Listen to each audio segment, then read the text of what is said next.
Hey, I got something to show you guys. Take a look. It is spring. Happy spring to all of you. Take a look at what we have here for you from AlleyRoseFragrances.com. Beautiful spring scent candles here for you. Hand poured with premium fragrance and essential oils. How about this? Our coconut soy wax candles bring fresh, uplifting spring scents to your home. Made with clean, natural ingredients, they're a mindful choice for sensitive spaces and those who love effortless seasonal fragrances. You got to check it out right now. There's the soft bloom and the lemon bar candles, all healthy ingredients, all from AlleyRoseFragrances.com. And if you're a first-time customer, use the promo code InsideEdge20. That's InsideEdge20. Get this for yourself, for your friends, family, everyone. You want a good-smelling home, AlleyRoseFragrances.com will make it happen. Again, AlleyRoseFragrances.com. Get the new spring candles. And when you order, if you're a first-time customer, InsideEdge20 is the promo code. And welcome into the Sunday morning sports show. Hey, there's real us. Wait, I couldn't even tell the difference, man. Do I look that pixelated in real life? I think I like that. I like that look. Anyway, welcome into the Sunday morning sports show. You're on the Inside Edge Network. I'm your host. I'm Chad Bryan. These are my co-hosts, as always. I've got Ryan Mossor over there. I've got TK Dandridge on the other side of me over there. Guys, what's going on, man? How's your Sunday going? Doing good, man. Doing good. Just got back from Florida yesterday, and glad to be back. Vacation's fun, but when you got toddlers, it is not relaxing. You're doing stuff all day, every day. Spent a whole day at the beach, got super burnt, and it was fun. But I'm glad to be home. Got home, and an hour later, found mushrooms that it's mushroom season, so found some morels, and I already have 12, so I'm really happy about that because it took me 3 years to find my first one. Last year, it took me 2 weeks, and this year it took me an hour. So I feel like I'm getting a lot better. So I'm just super pumped for mushroom season 2. So it's a good day. Let's ramp it up. I thought we were about to have a different conversation and a very different show for a minute, but now I get what we're talking about. We're all right, man. Well, all right. This Sunday morning sports show is going to be lit, man. This might be the Sunday afternoon sports show real quick. Yep. So psilocybin, baby. Go. TK, how's your Sunday going, man? Any hallucinogenic things going on? Are you good, man? You all right over there? Nah, pretty good. Got the pretty, doing all right. Wi-Fi sucks as always, but other than that, doing pretty good. Yesterday, pretty good slate of playoff games we had. Not too many surprises yesterday, but pretty decent day. Pretty good way to kick off the postseason. Yeah, a good way to kick off the postseason is with the Cavs win. We got that yesterday. They won 126-113. Yeah, I mean, I don't know if that was a surprise. I think there were a lot of people that were a little uneasy, including me, about game one. I said it. I was like, I don't feel great, and it had nothing to do with the way I physically felt. I don't know. Defensive effort hadn't. So I just thought something. Yeah, the defensive effort hadn't been there. It just hadn't. Whatever. We were worried, right? I was worried. But I thought they did a nice job of. They hustled, man. They got back on defense. They knew what they were going up against. The Raptors they were the best transition team in basketball all regular season. The numbers were there. They averaged 18.9 points per game, on fast break points or whatever. And I thought that I just thought we were going to see a different type of game. And again, I was up here in the studio about I don't know, maybe right at the end of the third quarter, kind of getting ready for the post game show. So I didn't get to watch as closely. I was doing some other things, obviously. But about midway through the third quarter, the Raptors had one fast break point. one single free throw on a foul. Yeah. And I thought, man, what a huge difference.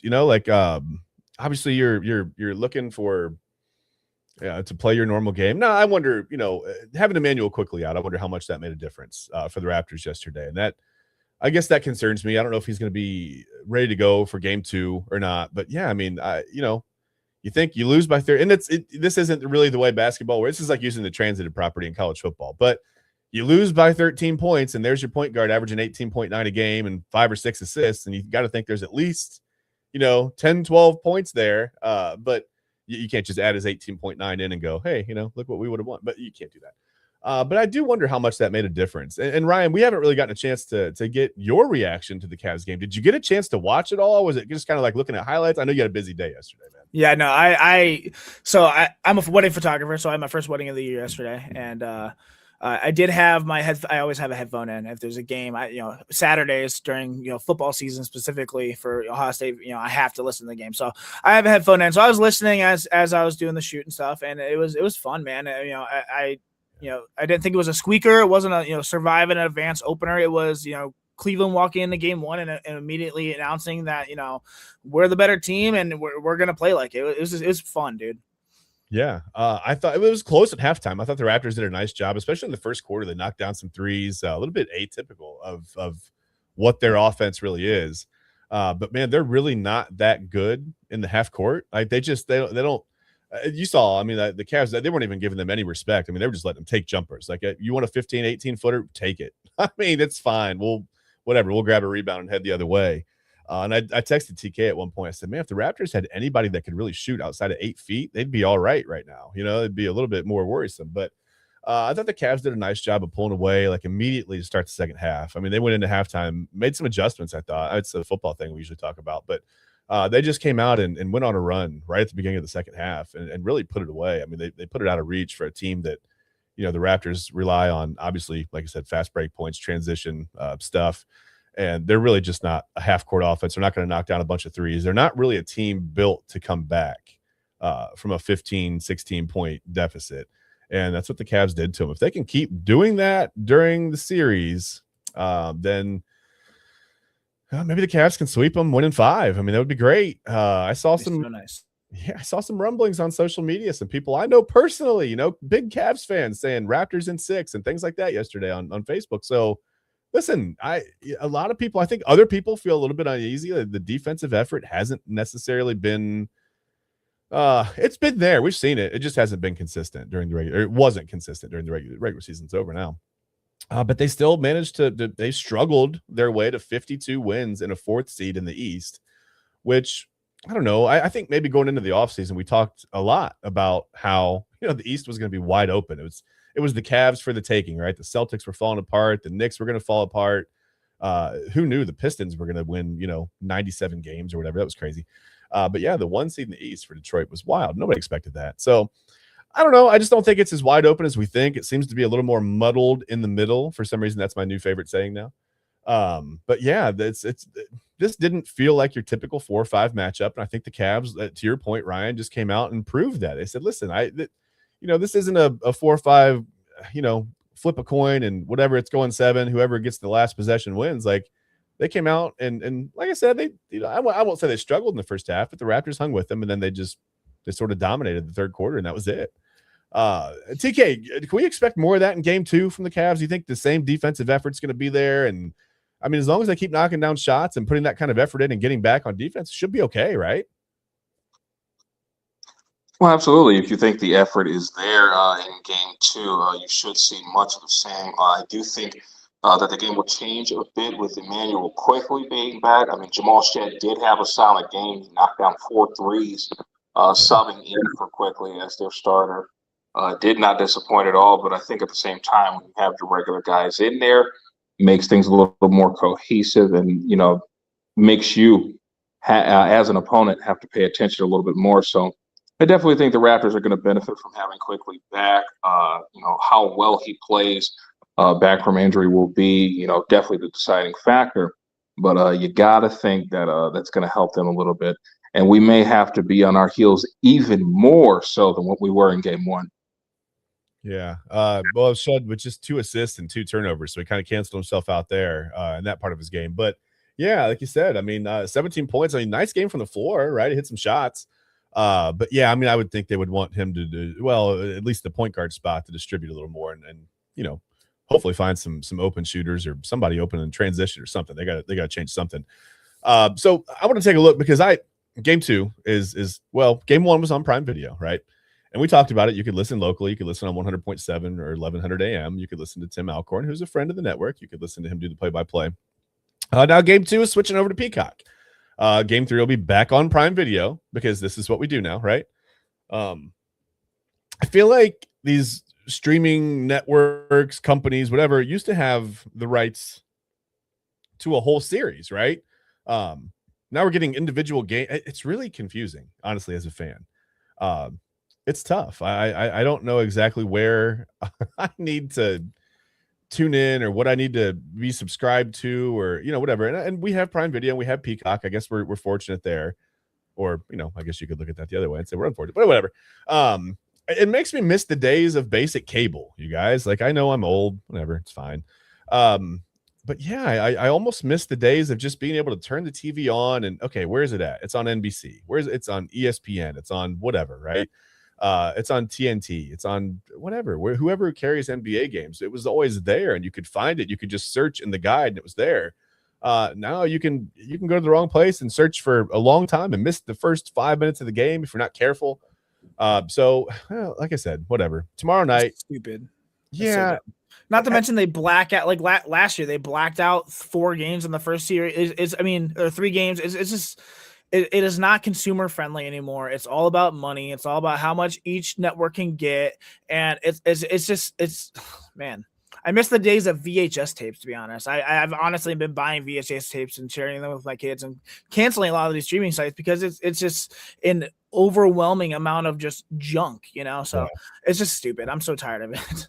Well, and it feels so disconnected. I don't know if you guys, like I said, I'm older. I'm almost 50 years old now. And I can remember, like, you'd watch whatever the cable channels, and you get local commercials and you'd get like some national stuff or whatever, but somehow you felt more connected than just like a random like ad popping up in the middle of something for like, some home improvement company, whatever. And sometimes it's a local ad, but I mean, oftentimes it's not. It just feels completely different, yeah, Raul says I miss the days of Wide World of Sports. I mean, yeah, man. I was just thinking, like, Twib notes. You guys, I don't even know if you guys know what This Week in Baseball is, man. I grew up watching This Week in Baseball. It was on. Was that in black and white or color? Well, life was in black and white when I was born. So yeah, it had to be in black and white. There was no color yet. They hadn't invented color yet. So yeah, no, but I just like that voice. This Week in Baseball, this week's Twib. I don't know. I miss that stuff, man.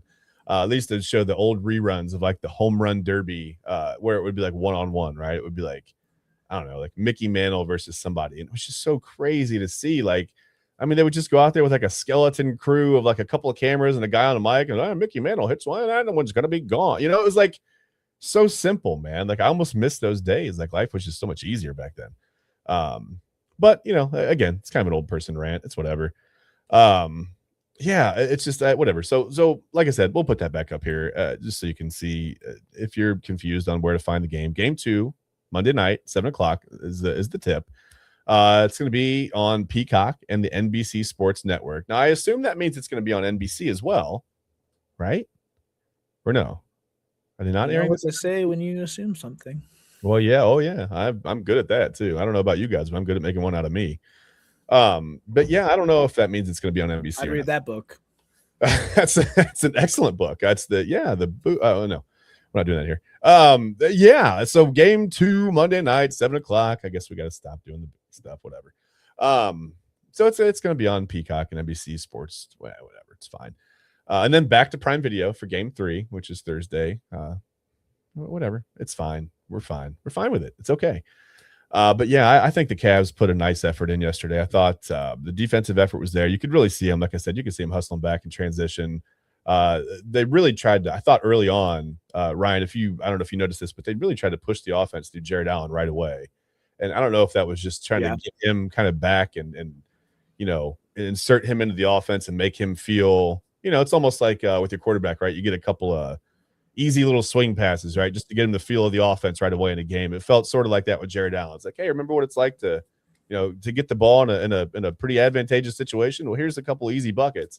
And he had a couple dunks early, and I thought, okay, here we go. Like, and they just never really looked back. I mean, they I thought the Raptors did a good job of weathering the storm, so to speak, in the first half, but they just, I think the talent advantage just it snuck out, in the third quarter, and the Cavs took over and ran away with it. And that's what we want to see. I mean, that's what we would expect.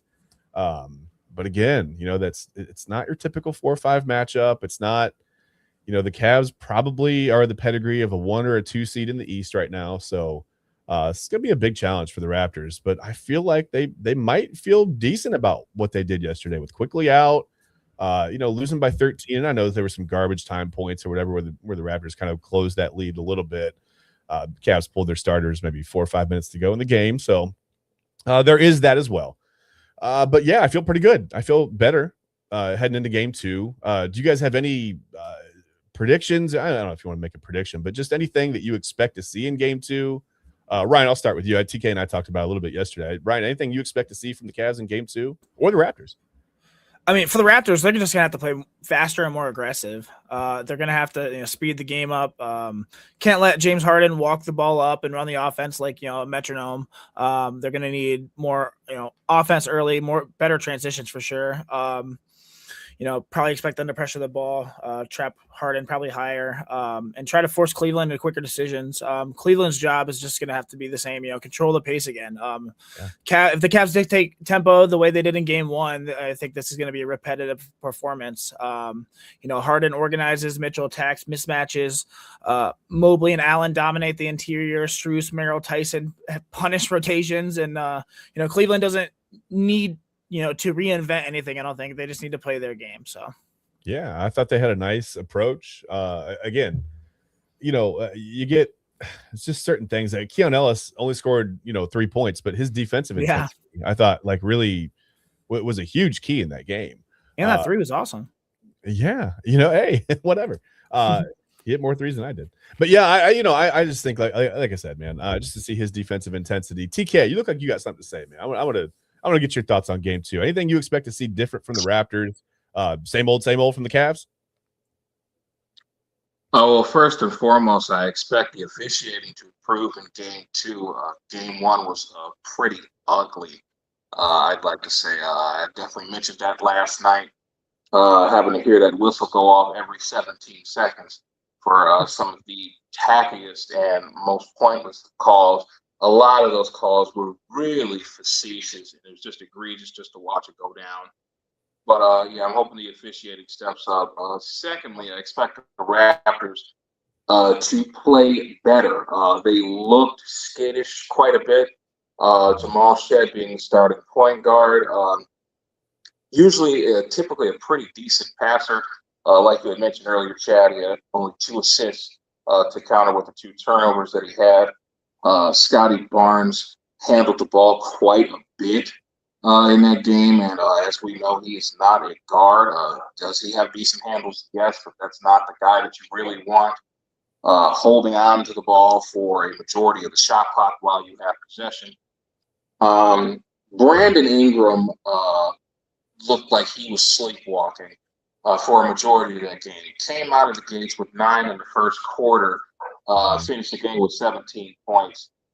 He is by far the number 1 option in the NBA that is taken the least seriously because of instances like this. You saw him, hitting the step backs and the fadeaways. And, he's so long and he's so rangy, and he can hit those shots just about any time he wants to against anyone who dares to come and defend him.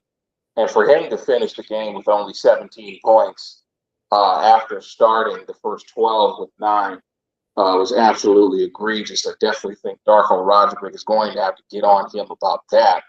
We can't have more of those shrinking moments in this series if we plan to get rid of this Cleveland team and advance. That just can't happen. Yeah. For the Cleveland Cavaliers, I would love to see more of what Evan Mobley did last night.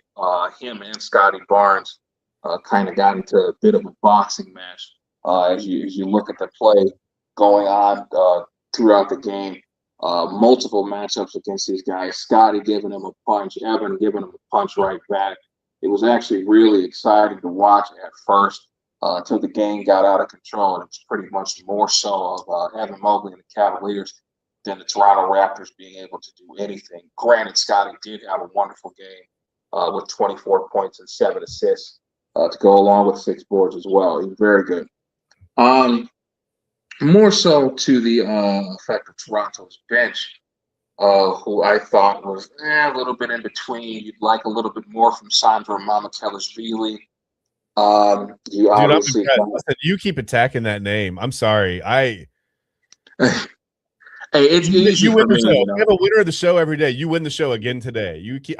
Sorry, man. Go ahead. I'm sorry. I'm just impressed. I'm I impressed. mean, it's an easy name for me. You know, I've had a little bit of practice. You know, of course, at first it's going to be like, huh, mama, what? But then, you know, you say it about 15 or 20 times and it starts to become easy to you.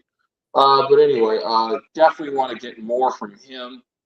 He was definitely one of their better reserve guys. Again, you got great minutes out of Jamal Shed. He's going to be back in that backup role, assuming that quickly he's going to come back and start game 2.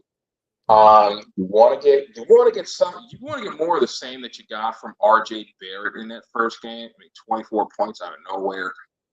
Definitely a guy that is a regular contributor for the Toronto Raptors. But you know, for him to put in 24, that was not expected at all. I don't think he hovers around 16, 18 points a game. For him to chip in 24. Especially with all the other issues that Toronto was going through. Obviously, you know, you're missing your starting point guard.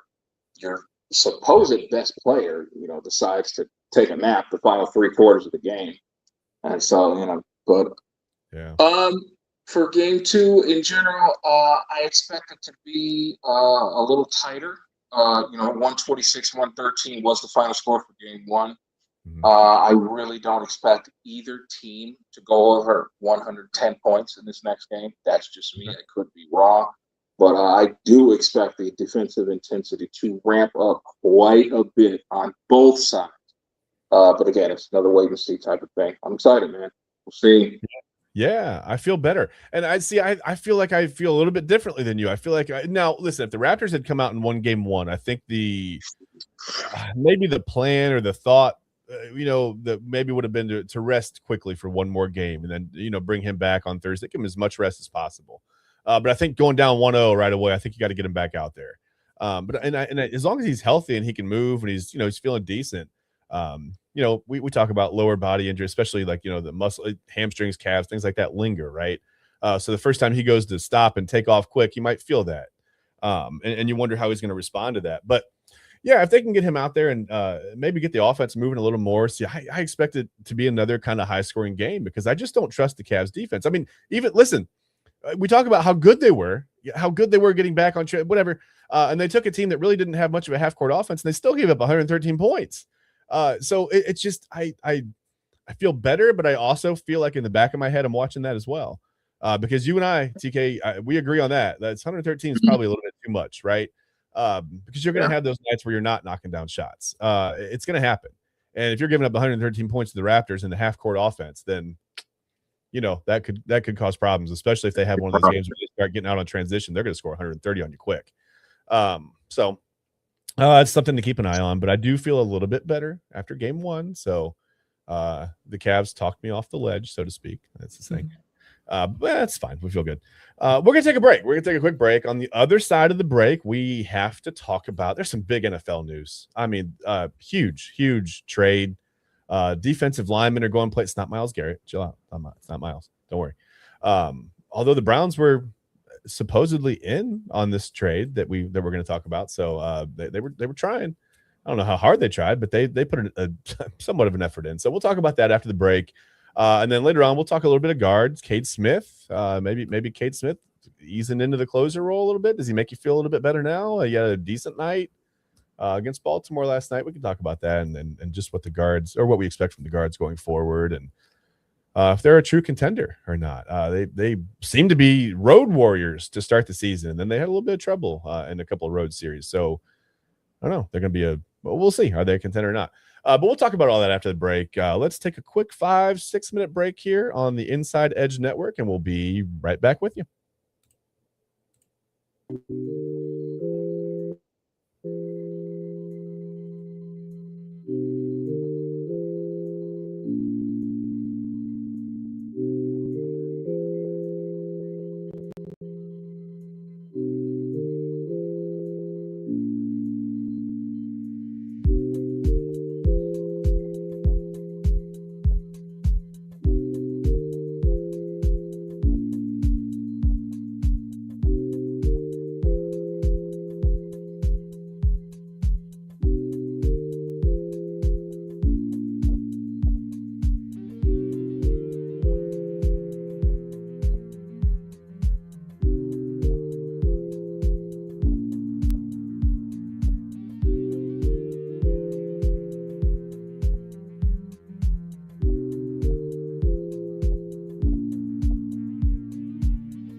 Fanatics isn't just our name, it's who we are. Loyal, passionate fans dedicated to our favorite teams and to the sports we love. That's why we're honored to be able to offer fans the world's largest collection of official sports apparel and sports jerseys from all the leagues, teams, and players you love. We feature a wide selection of gear from every league, including NFL, MLB, NBA, NHL, and NCAA merchandise, which allows us to serve fans of football, baseball, hockey, basketball, lacrosse, soccer, golf, and everything else that gets your heart pumping. Go to fanatics.com by using the QR code on your screen right now to celebrate your teams. All right, and we are back. We're back here on the Sunday morning sports show. It's quickly becoming the Sunday afternoon sports show as we transition over afternoon. Yeah, I don't know. Guys, I'm sorry, I'm having trouble with the. There we go. Couldn't put that ad away. By the way, just before I texted you guys, just before I had to plug in my laptop because I have the ad loaded in on my laptop, and I looked over, my laptop was at 1%, and I'm like, oh, we're gonna lose our 5-minute ad. That's not good. We got to take care of our sponsors and let you know what's on the Inside Edge Network. So with very little time to spare, I was able to plug in my laptop at the last second. That feels like a win, man. Feels like a win. Speaking of wins, we have something very, very important to get into. First, before we do that, before we do Ryan Mossor's big board draft breakdown extravaganza palooza. It's just a mock draft, bro. Well, no, it's an extravaganza palooza. It's not just a mock draft, Ryan. See, this is where you sell yourself short, man. It's not just a mock, it's your mock draft. This is like the main event. I'm just going to put it up and walk away. I'm going to let you handle everything. I'm not even going to talk. I'm taking myself off the screen and putting your draft up, and I'm gone, man. I'll be gone with the show, so you guys can handle it. No, we have to talk about huge NFL news. What in the world are the Bengals doing? So the Bengals don't like to pay defensive linemen, right? But trade for one, I guess. The Trey Hendrickson thing fell apart because of some guarantees that I think Hendrickson wanted that the Bengals weren't willing to give him. Whatever, fine. So that's fine. Whatever. I mean, it happens. So now the Giants trade Dexter Lawrence to the Bengals for the 10th overall pick. So now the Giants are sitting here with 5 and 10, right? Which is good because I had looked at it kind of gives them more value in the draft because they didn't have a pick from like 37 until like 105 or I'm not sure exactly the number of the pick, but they didn't have a pick from the second round into the fourth round, which is kind of tough, right? I mean, you expect to be able to get a pretty good player, mid to late second round, third round. I mean, you expect to get a guy who can start and contribute. Maybe not, a perennial all-pro or a Hall of Famer, but you expect to get a good player, unless you're the Browns. And then you just draft whoever is just on the board. You just throw a dart and whatever. It hits a guy in the face and you go, we'll take him. Even though we already have 7 of those, whatever. We can talk about the Browns later. So anyway, yeah, Giants, Bengals, Dexter Lawrence, the 10th pick goes, to the Giants. First of all, let's talk about the impact for the Bengals. Does Dexter Lawrence move the needle for you? I mean, this is a team in our division, right? Now they have, by name, one of the bigger, and he's also physically, he's one of the bigger defensive linemen in the league, but a little bit of a down year last year. Do you expect him to be better in Cincinnati than he was in New York last year? Is he going to, again, I'm just going to ask you, TK, does Dexter Lawrence move the needle for you? Do you worry about Cincinnati's defensive line now with Dexter Lawrence kind of, manning that ship in the middle? Well, I definitely think Sexy Dexy is a huge acquisition for the Cincinnati Bengals. But what worries me the most is what exactly are they expecting of this big dancing bear that we speak of?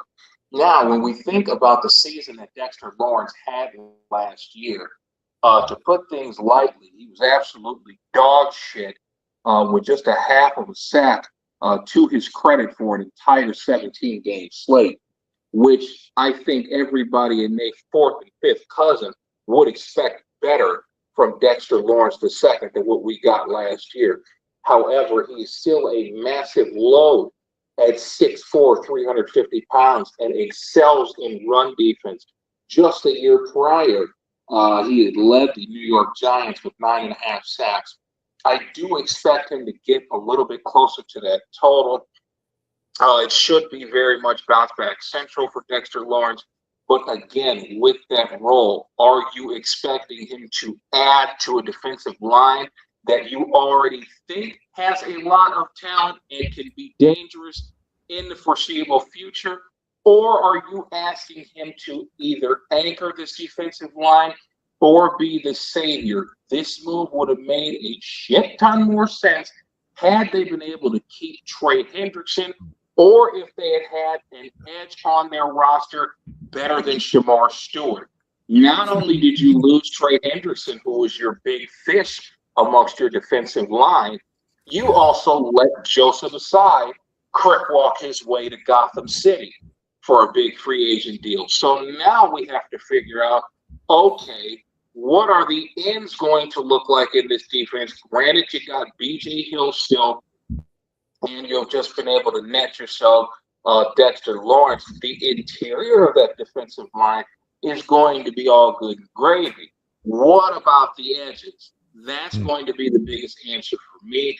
Does it help the defense? Absolutely it does. It's going to give interior offensive linemen headaches, especially if we expect 2026 to be bounce back central for Dexter Lawrence like it should be. If we get the same crap that we got last year, half of a sack in 17 games, this is probably going to be one of the worst trades of all time because he just got flipped for a top 10 pick. Yes, I understand Dexter Lawrence at this point in time is better than any 2026 draftee that is there. Yeah. But what will this deal have to say for itself in about 3, 4, hell, even 2 years? Yeah. So yeah, this is kind of a mixed emotions type thing.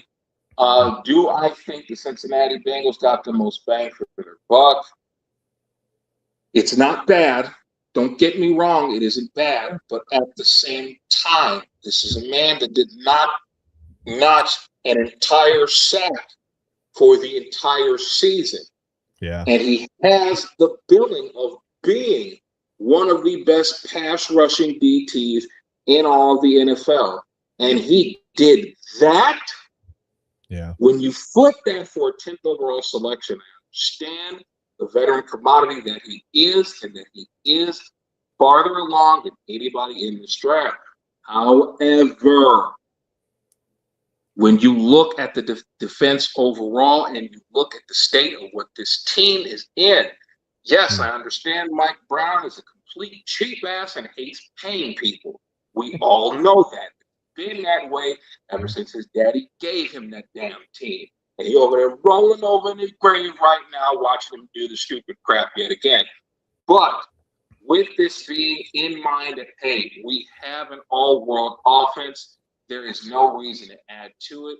We have the 3 henchmen in Jay Chizzy, High T. Higgins, and Joe Shiesty himself. So we are good there. We've got to figure out how to fix this defense. Dexter Lawrence being added to the Cincinnati defense definitely helps a lot.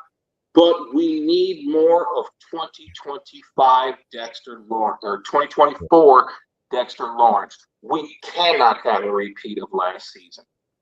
Yeah, and he was. What the hell am I saying? Sorry. It's okay. You got emotionally invested, and I appreciate that in an answer from you. You know what I mean? No, I agree. I think he was injured a little bit last year. I don't know exactly what he had going on, but I know he had some injury concerns. And I think, Ryan, I'm going to ask you this way. If you had Trey Hendrickson and you had like this defense that could shut down the pass and you just needed a run stopper in the middle, this is a home run. But you don't have that defense. I mean, the Bengals, don't get me wrong. This is a good move, I think, for, again, you put a big dude in the middle, right? He can stop the run. If this is the guy that you expect, if you're attaching your pass rushing game onto Dexter Lawrence, I think you've made a little bit of a mistake. Unless they're planning to add some kind of rush in, somebody that can go get the quarterback, something, right? Then this is a little bit of a mistake. I do like the move. I like the move for the Bengals. I don't mind it. He's a good run stopper, big dude in the middle. He can anchor that. That's fine. But again, I think you need pieces around him, and the Bengals have shown this propensity to. It's like they don't really understand how to build a defense, or they just don't care to build a defense. They're trying to outscore everybody 52-48, which sometimes can work. But I mean, Ryan, how do you feel about the Dexter Lawrence? we'll talk about the Giants in a minute. Just how do you feel about it from the Bengals perspective? Yeah, TK stole every single thing I was going to say. I mean, come on, man. No, I'm kidding. No, I mean, I agree, man. I mean, the Bengals they were one of the worst defenses in the NFL last year, and that was with Trey Hendrickson. I mean, they couldn't stop the run. They couldn't generate pressure, couldn't get off the field, couldn't protect leads, soft up the middle, and, teams bullied them, for months. Dexter Lawrence is, he's 350-pound anchor who eats double teams and, collapses pockets and forces offenses to change their protections. He's not a stat chaser, but I think he's a structure changer. I think it's the kind of move that you want to make when you're tired of losing a lot. But the truth, like he said, he is not Trey Hendrickson. I mean, Dexter Lawrence is a monster, but Trey was the engine of the pass rush. You don't replace 14 to 16 sacks a year with a nose tackle. You don't replace, his closing speed, his bend, his finishing ability, or the ability to win one-on-ones on the edge. Lawrence is elite at what he does, but he does not do what Hendrickson did. So yeah, I mean, the Bengals did upgrade their interior. They downgraded at the edge, and in today's NFL, you're going to need both. This move helps, but it doesn't erase that huge hole that they left on the edge. I don't think it really moves the needle too much. I mean, it does immediately improve their run defense. Interior push as well. Maybe some early down physicality. But what do we do? Why would they? They're stupid. I'm sorry. It's almost like the AJ McCarron for a second-round pick, except this time the Bengals actually pushed through. I mean, yeah, you can stop the run, but this defense is so bad. I'm just glad one of these Buckeyes aren't going to be on the Bengals. I'm glad, that I don't have to see, Caleb Downs on the Bengals now, or, my fantasy season gets screwed and they draft somebody like Jeremiah Love or something like that. Get the Bengals out of here. Go enjoy your big fat guy who can stop the middle of a run, but your defense still sucks. So yeah, I wouldn't hate the move. I don't mind it if it was a standalone thing on a defense that just had problems stopping the run. If they had kept Trey Hendrickson, but yeah, it's weird to completely forget about defensive ends and then you shore up the middle. That's great. But now you have no pass rush at all. And like I said, if you're relying on Dexter Lawrence to give you that much of a boost in your pass rush after letting Trey Hendrickson go, I think you might be in trouble. Unless the Bengals have maybe they have I don't know, they have a philosophy to change that we don't see yet. I just don't know. I'm not sure. Like I said, it's like a 50-50 for me because you said it, you've bolstered the interior of your defense. That's fine. Probably not going to get bullied very much up the middle, but you're going to get bullied on the edges all day. And I don't know. Whatever. Is it an upgrade? Is it a downgrade? Is it just a change? It's hard to say. So for the Giants, let me start with you, Ryan. Now they have the 5th pick. They have the 10th pick, right? They have hopefully Cam Scatterbo coming back and being healthy at the running back. They've got Jackson Dart. They've got some things. They have things going on the offense. So what in the world do the Giants do with 5 and 10? They freed up cap space. They've got about 18 or 19 million now in cap space. So you can afford to pay, I think, a 5th and a 10th pick. Mm-hmm. Do you trade one of those picks and look for more value somewhere else? Do you use the 5th and the 10th pick to this is a multi-part question. I'm just going to ask you everything under the sun. Are the Giants now a playoff contender, depending on what they do with 5 and 10? Go answer all those 9 questions. I mean, they have a lot of options here. If I was them, I would, continue to add on, high picks, and high, players on this team. They have options. They could go, David Bailey could be there at 5, a commodity like, I'm blanking. Arvell Reese. Oh my gosh. Sorry. They have options. They could go Carnell Tate and match him with Malik Neighbors. Hopefully, Malik comes back with that injury. That turf monster is obviously awful. But him, Carnell Tate, or Jordan Tyson, they could go defense. They could trade back again, like you said, and acquire more picks. But I think John Harbaugh, him being the first-year coach with the Giants now and a new team, he's going to want to set an example, want to start off on a hot foot. And I think that just acquiring more assets, this isn't a super deep draft in terms of blue chip or elite prospects, but you could probably get 1 or 2, especially if some teams start drafting offensive tackles early that shouldn't be there. Some of these high elite defensive players are going to fall back. I was afraid of Caleb Downs being there 10. Caleb Downs would be incredible with the Giants right now. So they have options. It's exciting for them, exciting for fantasy. Screw the Bengals. I think they were dumb for making this move, but nonetheless, could be fun. And, there could be a lot of, they could draft Jeremiah Love. And then how is that, how do you handle that if you have, Scattaboo for fantasy or anything? There's a lot of options here. So it's pretty fun. We're going to find out by Thursday, which is exciting. The first round's going to be a lot of fun this year. Yeah, I think Thursday is going to tell us a lot about, it may tell us a lot about Scattaboo's health too. If the Giants do take a guy like Jeremiah Love there, we'll know a little more about what they expect from Scattaboo coming back and just where he is physically, maybe. TK, how is the Giants interior? I mean, what does their defensive line look like now? Can they stop the run anymore? Are they going to be okay there? I mean, like I said, they've got the 5th and the 10th pick. They can address it, but I don't know that there's necessarily one guy that you would take that you would say, okay, he replaces Dexter Lawrence when he's healthy. I know he had a down year, but how is that?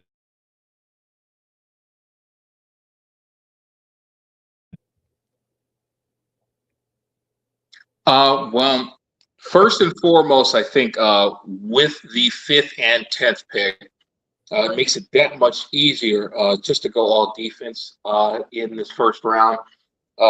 Definitely with the 5th pick, you would either entertain either one of the Ohio State guys, either Sonny Styles or Caleb Downs. And I think at 10th overall, may sound a bit cliche, but if you want to get on the fast track to trying to replace Dexter Lawrence II, you can go ahead and take a flyer on Clemson alumni Peter Woods, 10th overall. That would be a solid pick, a tiny bit of a reach, maybe. I agree. Love Peter Woods. The young man does have first-round talent. He does have a good skill set. He's a big body in there, much like Sexy Dexy at 6'4", 325. But I definitely think, hey, you don't want to think first thing, hey, we got to replace Dex. You have to be the guy to replace Dex. You don't want to drum that idea into the guy's head. But this is definitely a pick or a prospect that can definitely be in the mold to possibly do something of that nature, to be the significant run stopper and to add a little bit of pass rush spice to that. So I definitely think this is going to be a defensive overhaul for the New York Giants in the first round. And this, to be quite honest, I don't change my mind whatsoever about how I feel about the New York Giants. I think the hire of John Harbaugh was an absolute home run. I have said it before, and I will say it again. The Baltimore Ravens screwed him out of his job. Those players have taken turns choking their asses off and getting Jim Harbaugh flamed for it. I will not go into names right now, but there is a long list, including 3 of their top franchise guys who happen to be Zay Flowers, Mark Andrews, and Lamar Jackson himself. But other than that, I will not go into detail about the players that have screwed him out of his job. I definitely think he's going to be a breath of fresh air in the Big Apple. I think Jackson Dart takes a step up. I think Cameron Scattaboo further cements that, yes, white boys can run the football. There's been a long time since John Riggins had ran rapid through the NFL, but don't you worry, baby. He's back, just in a different jersey and just as a different guy. I definitely think the Giants are going to win the NFC East. Yes, I said it. They're going to be better than the Eagles and the Cowboys. Commanders still got a lot of figuring out to do this year. I think they'll be solid, but at the same time, I truly think the New York Giants will be the class of this division once it's all said and done. Especially with this 5th and 10th pick that they're going to have. They're going to be the most exciting team to watch in the draft this Thursday. Other than us, I am real excited to see what the New York Giants are going to do in this draft. I hope they go all defense. But if they pull a surprise or two out of the hat, hey, that's what the draft's about, But I definitely think the New York Giants are still in the greenest of pastures for their franchise, and they have an ample amount of opportunity to steal the NFC East this year, which I truly believe they'll do. Yeah, I don't know if they'll win the division or not, but I think they're a playoff contender for sure. As as long as everybody stays healthy, if you can keep everybody healthy for 17 games or thereabouts, as long as nobody misses a bulk of the season, I think this is a pretty good team with John Harbaugh. Yeah, a lot of stuff there. Ryan, you're the draft guy. Before we get into your mock draft, let me ask you, is there any chance that the Giants are sitting there at 10 and they go, okay, we added someone on the defense at 5, whoever, Arvell Reese, Sonny Stott, whatever, somebody. And we're feeling pretty good about the defensive side of the ball. We'd like to have one more versatile weapon on offense. Is there any chance that they go out on the West Coast and look at a tight end from Oregon and go, Kenyon Sadiq can play a little bit of wide receiver if we need him to. He's versatile. He's athletic. He's 6'3", 240, whatever. Runs a 4'4", 4'3", whatever, 40. We can put him at tight end. We can have 2 pretty good tight ends, Isaiah Likely, whatever. We can also, put him at wider. We can do some things with Kenyon Sadiq. Is there any chance the Giants do that at 10? Yeah, I mean, yeah, he's a versatile weapon in the passing game. You saw that Harbaugh loves the 2 tight end, looks with Likely and Mark Andrews. And I mean, 10 is about where I think I'd be okay with taking Sadiq. I've heard people say, "Oh, take him at 6 for the Browns." That's insane. No, that's not right. But yeah, I could see it. I don't know. If I'm them, I would probably trade back a little bit at 10. Look for someone like Caden McDonald. Especially if you're looking for a defensive tackle, a run stopper who's could be a young Dexter Lawrence. That would be a great fit just to go back, and then you get some more assets. But I don't hate the idea of taking Peter Woods there as well. He's my number 1 defensive tackle on the board. It is a little bit of a reach, but he's a stud. So I mean, either one of those guys, I think they should go defense. But they if they think they're 1 or 2 pieces away, they could get a Kenyon Sadiq or grab Jordan Tyson or Mekhi Lemon and just start going. So yeah. Okay. Well, listen, I might buy a Giants hat. I'm excited to watch them in the draft now Thursday too. I'm excited to watch the Cowboys, what they do as well. Yeah. There's a lot of teams that have a lot of flexibility and a lot of options and just different places they could go, different things they could do. I think that's fun. Yeah, it's and the Browns are one of those teams, but we don't necessarily always trust the Browns to get it right. So I don't know that we're necessarily all that excited either. It's okay. So let's do this. Let's pivot. We talked about the Giants, talked about the Bengals enough. Let's talk about the Browns, and let's get into. I've been excited to do this for weeks now. We've been talking about this for a long time. Let's take a look at Mr. Big Board himself. Right? Don't say it's just a mock draft. Chill out, Ryan. I'll kick you off the show. Well, that would actually ruin the whole segment, so I won't do that. Okay, that was an empty threat, but I want to take a look at your mock draft because mine was kind of terrible. We talked about it. I just alternated between wide receivers and offensive linemen, the whole thing. And then I finally went with a defensive tackle at the end. It was weird. It was fun, right? It was whatever. It was quirky. But I want to see who and you said before the show, you kind of think like you like these picks, but this is kind of what you think the Browns will do. Right. Just based on need, based on, availability, based on everything. Yeah. So let's get into your mock draft breakdown. I'm going to pull this up. Oh, where is it? Let's get your first few picks up. We made a little graphic for you. Look at that. And I can get that. But okay, let's just. I'm going to have you break this down. I'm not even going to. I'm just going to let you go, man. You tell me picks number 13 through picks number whatever. Just tell me what you were thinking here. Yeah. So when I got to pick 6 in my mock, the first thing I did was, look to trade back.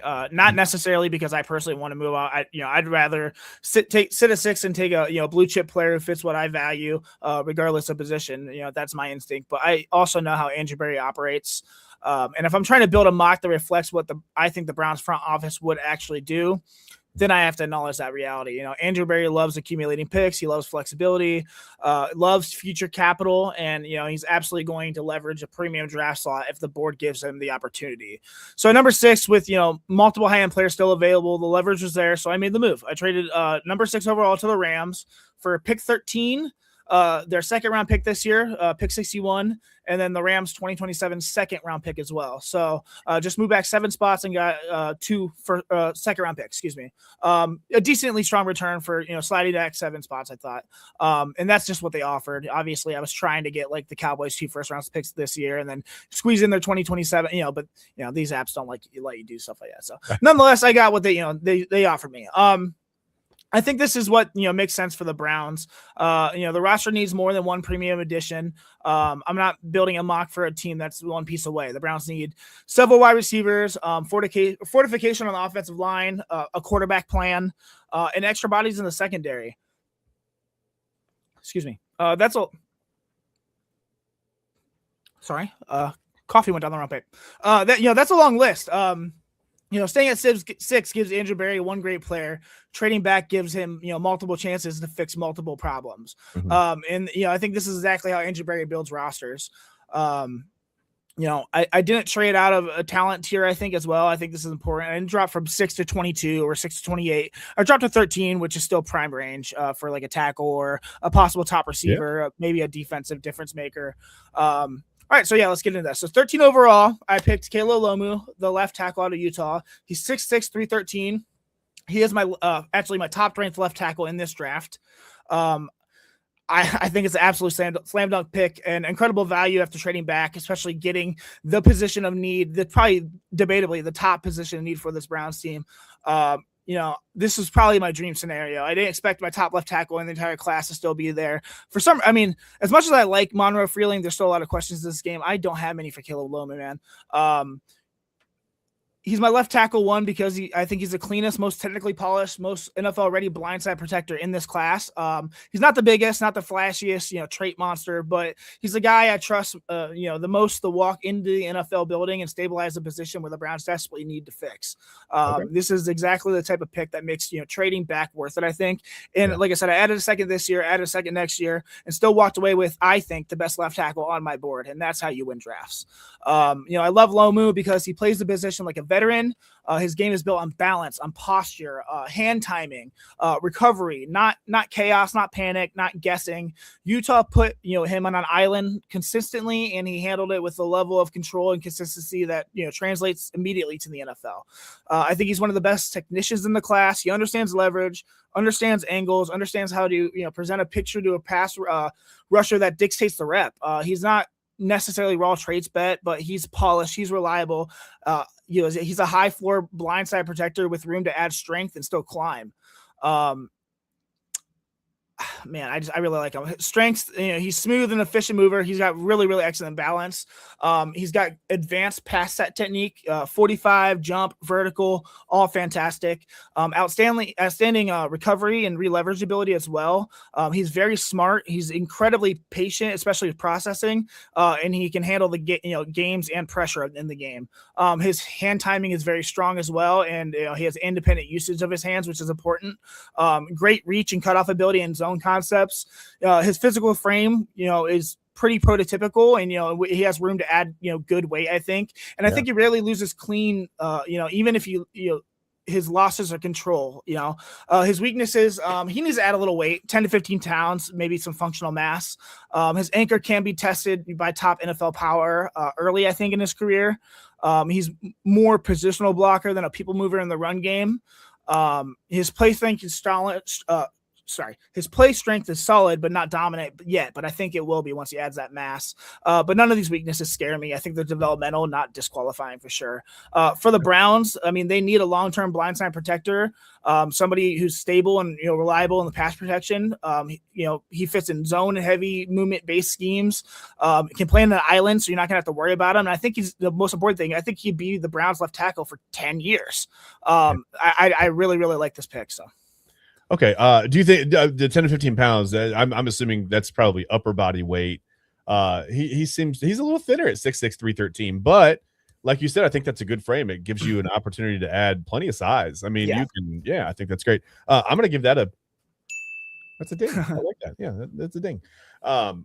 Pretty much all your picks are going to be dings because you're Ryan Mossor, man. You're the big it's subjective, man. No, even the best of the best are always wrong. So for sure, it's just what I see. I just like doing this. So yeah, no, I love getting your perspective. Like I said, this is fun for me. So and the best thing about Caleb Lobo, I think he's not a right tackle that we're trying to move over to the left side. I think that's important. The Browns have proven that doesn't work. It's a different philosophy. It's different footwork. It's a different game over there. I don't think people realize it's completely different. So that doesn't always work. You got to have a very, very special person with a set of, very good coordination, I guess. I don't know, to be able to do that. That's tough. So let's move on to pick number 24. Sorry, I was muted. Yeah, all right. Pick number 24 is Blake Miller, right tackle out of Clemson. He's 6'6", 313 pounds. He is my third right tackle ranked in this draft. I really, really like this guy. He's 24. He's exactly the type of pick I want to make after, trading back, and still acquiring, a position of need. I understand we signed Titus Howard. I don't care. Our offensive line is always one piece away from getting hurt, and then it's just dwindling, and then we're figuring out. I want to just add pieces, and this dude's a stud. He's one of the most powerful, reliable, physically dominant, strong side tackles in this entire class. He's not, I don't want to say he's not a pansy, dude. I don't know. And he's a hometown kid, which is kind of cool. He went to Strongsville. Yeah, he's Northeast Ohio guy. Yeah. Yeah. Went 30 minutes from Cleveland. I think that's a fun storyline, but that's not why I'm drafting him. I'm drafting him because he's a damn good football player who fills a massive need. I like him. He brings something the Browns offensive line has been missing, actual real power. He's one of the strongest linemen in this class, and he plays like it. His anchor is absolutely elite. His hands are very, very violent, and he's got a nasty demeanor, man. And I love that. He finishes everything and brings a physical identity to the right side of the line that this team desperately needs. He's a strong side ass kicker. Gap, duo, down blocks. This is where he thrives. He's the type of player who changes the tone of the game. And, while he's not, the most athletic tackle in this class, he is one of the most reliable. You know exactly what you're getting snap after snap with this guy. He's one of the best power players in this class. His anchor, his point of attack strength, his finishing ability are absolutely elite. I think his floor is probably one of the highest in this class as well. He's not a developmental swing. He's ready to play, and he's ready to play right away. He's technically sound for a big, dense tackle as well. He's got great posture. His hand usage is fantastic. He has the ability to stay square, and all those assets are really strong, especially going to the NFL. That's going to be a huge asset. He processes the game very well. He fits, the strong side archetype perfectly. He's got the prototypical frame, the demeanor, the role. And like I said, he's nasty, dude. Heavy, violent hands. His anchor is crazy. Outstanding point of attack strength. There's not many things he does wrong. Maybe his foot quickness is adequate, not great. And maybe can be a little bit stressed by wide nine speed, but other than that, man, I think this is a home run. He's going to add power, stability, physicality, right tackle who can move bodies, and someone who can survive the AFC North trench warfare. Okay. He's going to fit the Browns run game. He's going to fit protection rules for the Browns want to do. He's going to fit the identity of what this offensive line should have, what they're looking to have. And he fits the timeline. He's ready to play. And he's ready to play early. So, at 24, I got my top tackle, my third right tackle so far in the first round, man. I love it here. So. Okay. Now I like this. Okay. If you're the Browns and you take Lomu and then Blake Miller, you bring them both in. You've got Titus Howard sitting there. What do you do with Titus Howard? Who's that starter at right tackle then? Let him play it out, man.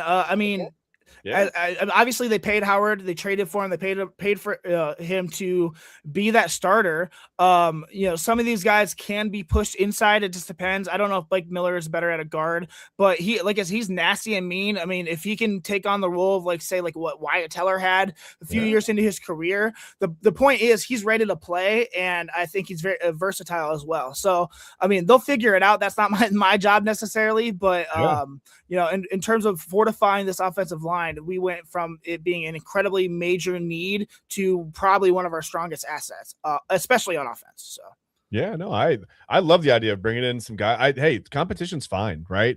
You're not going to roll with 7 offensive linemen, like you said, for a team that has had so many depth issues along the offensive line.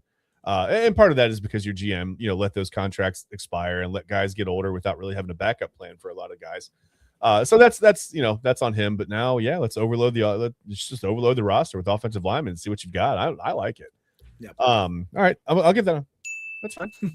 So I don't know. That's my new favorite thing to do. But so at number 39, this is a confusing one for me. Not because I don't like Casey Concepcion, or not because the Browns don't need a wide receiver, but because wherever you did this mock draft, they gave you an A+, and then they gave you a little yellow bar, like it was like caution, but A+. That's confusing. I don't get that. So tell me about Casey Concepcion and tell me why that's yellow and an A+. I'm confused. I don't know why they did that. Nonetheless, Casey Concepcion, he is my wide receiver 8 in this draft. All 7 of my other wide receivers were gone at this point. I'm very happy to get Casey here, though. KC is sitting there at 39 is the type of opportunity I'm not going to pass on for sure. He brings a real level of versatility, separation skill, and offensive creativity that the Browns offense I think could utilize. He's not the traditional X. He's not a pure slot. He's more of a hybrid weapon, someone who can line up all over the formation, uncover with timing, and give the quarterback a reliable, dynamic option in the short and intermediate game. And in today's NFL, that type of player has real value, I think. I think this pick fits a major need that that the Browns need, a player who fits exactly what I want this offensive to look like too, just fast and versatile. I like KC because I think he's one of the most natural separators in this entire class. His pacing, his footwork, the ability to manipulate leverage, it all looks effortless. He plays with a real sense of timing that you can't coach. He knows how to create space, how to stay available, and how to make himself quarterback friendly on every snap. I also think he's incredibly instinctive. He sees coverages the way a quarterback sees it. He adjusts on the fly. He finds voids. He uncovers late, and he's the type of receiver who makes an offense more efficient simply by being on the field.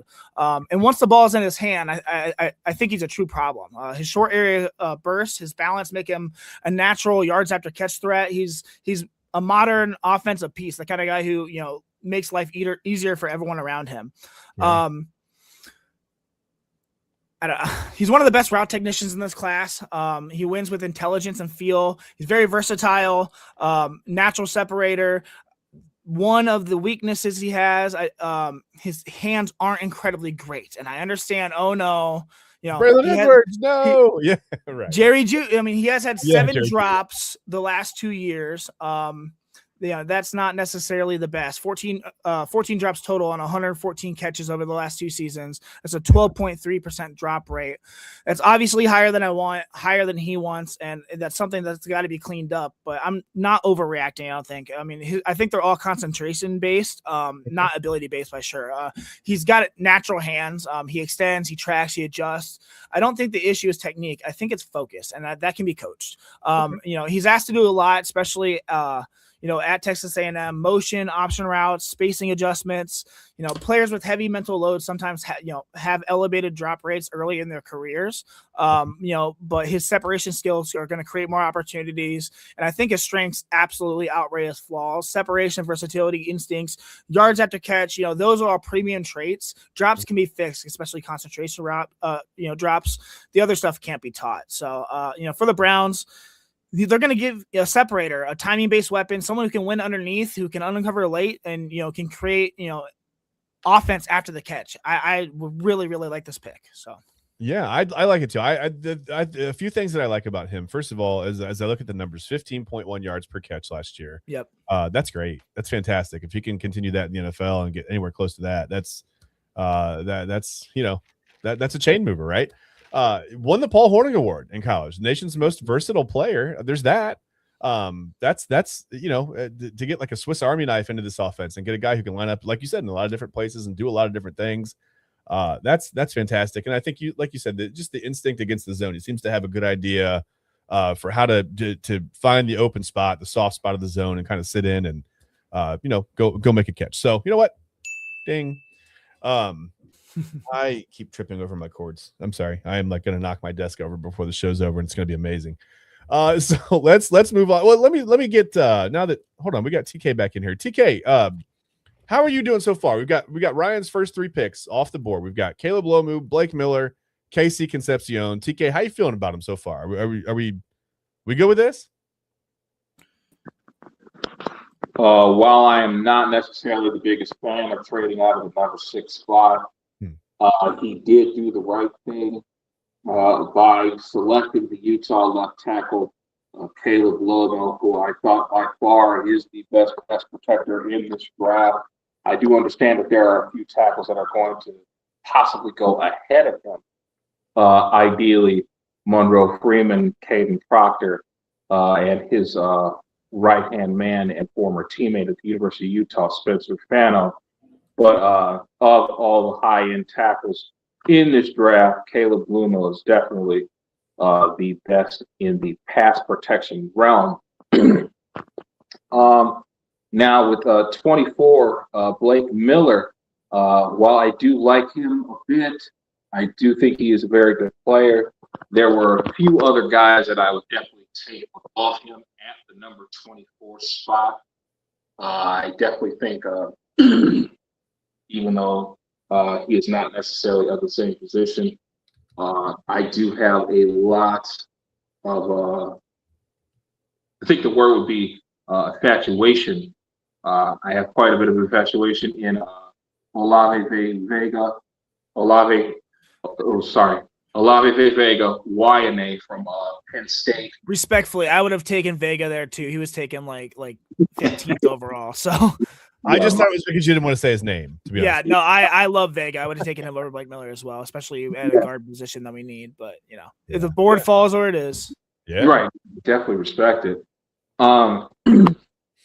Definitely would have taken Olave Vega, YNA at that spot. Possibly, you think if you wanted to further bolster this defense, maybe you get a guy like Colton Hood, either one of the Tennessee volunteer corners, Colton Hood or Jermod McCoy, had they been there at 24, possibly would have been a good selection as well. But I love the attention to detail of the offensive line. I think Blake Miller is a very good pick. Slight reach, but not bad. KC Concepcion at 39. If he falls to 39, and we get him, that is a definite value pick. Definitely like the pick there. Keontae Scott, the corner from the U, another solid player. Earlier we had talked about. Slow down. We haven't gotten to Keontae Scott yet. Slow down there, TK. Slow down, buddy. Sorry, I thought we did. But the first 3 picks, for what it's worth, I definitely thought he did a decent job. If I was to, grade it, like an A to an F, I'd give it a low B. Like I said, not the biggest fan of trading out of the 6th spot, but I do understand getting the value which it brings, not only for the 2026 draft, but for the 2027 draft as well. So, looking into the future, I give you credit for that. And to obviously double up on the offensive lineman and to get the receiver with the first 3 picks, I thought that was very responsible. I'd give it a low B. Okay, low B. To be fair, again, I would not have traded back either. I just did what I thought Andrew Berry was going to do. I just try to make it as realistic as possible. So we're on the same page. Respectable. In that case, I'm surprised we even have a pick in the first round. No, I'm kidding. It's just let's trade them all, man. Let's trade them all. No, I don't mean to get off track here. But we're gonna get off track. So not to interrupt, but I'm gonna interrupt. That's one of those things. So is Caden Proctor more of like a project? Am I wrong? Yeah, I'm not as high on Caden Proctor as other people are for sure. Okay, I see DeJuan Jones again, and I see like just where do you put him? How does he physically? Is he going to be 375 pounds? Is he going to be 330? Like where And I worry about having 2 similar, really kind of players like that on the roster. Right? Maybe I'm way off, but I don't know. That concerns me. And he also kind of just the way he came out of nowhere, right? Like nobody had really talked about him until oh wait, he's big. We should throw him at the I don't know. It just seems weird to me. I don't know. He was the number 1 offensive tackle recruit in the country out of his class in high school. He was a fantastic freshman at Alabama. Transferred to Iowa for a second, and then went back. Had high promise, and really didn't live up to it. He's actually my left tackle 7 in this year so for. There just hasn't been a lot of progression with him. I feel. Yeah, he's massive. He's powerful. I think he has a high ceiling, but he has not reached potential at all. So. Okay. You think it's an effort thing? Is it just figuring out the ins and outs of playing, at a higher level, or what? I mean, what do you think that is? a mix of a lot. He's just big, man. He's 345 pounds. He's 6'7". I mean, that's a lot of body to move. And he's, especially at Alabama, he had a lot of expectations on his play. And then that's going to move up as well. I still think he's got, like I said, a high ceiling. He's great in the run game. He's a people mover, but he's definitely developing. His footwork is inconsistent, especially against speed. I think he can overset. He loses his base. He can struggle to redirect when rushers counter inside, and his hand placement can drift wide. So he just needs refinement and coaching. But in terms of raw body, raw mass, and potential, it's there. I'm not as high. So yeah, I kind of feel the same way. I don't know. And like I said, I'm not as versed as you, but I just feel like I feel weird about that pick, or not that pick. I just feel weird about that player. Okay, let's move on to pick number 61. And I guess we can start going a little bit quicker with these. Don't tell me what to do. Well, that's fair. I'm kidding. Take as long as you want. We'll take 2 hours per player. You know what? We can probably hang on until main event tonight, right? Okay, so Keontae Scott at corner at 61 from Miami. Go ahead and tell me about that. Yeah, he's my eight ranked corner. I have a lot of high ranked corners in this draft. I think it's really, really, really front loaded, top of draft with corners. He's smart. I think he's forward thinking. I think necessarily this isn't, the biggest need, obviously. This is the extra pick I gained from trading back with the Rams. But I don't think it's a luxury pick. I think it's a responsible pick. And forward thinking, like I said, I think it prevents a future problem instead of reacting to one. Cite being last season when we drafted 2 quarterbacks, 2 running backs, but then didn't focus on offensive line, and then now we're in this predicament. Now we have to sign a bunch of offensive linemen to higher contracts than probably what they're worth, and then possibly front load the draft as well with the position. So this is just getting ahead of that. Denzel Ward is set to hit unrestricted free agency in 2028. Obviously, Martin Emerson Jr. is not with the team anymore, and the Browns will need to replenish the quarterback room with someone who can play meaningful snaps early and then eventually grow into a starting role. And I think Keontae Scott fits that vision perfectly. I think he knows how to be composed, and that she shows his composure. I should say it that way. He's got incredible instincts as well. I think he plays the position with a level of awareness and anticipation that jumps off the screen.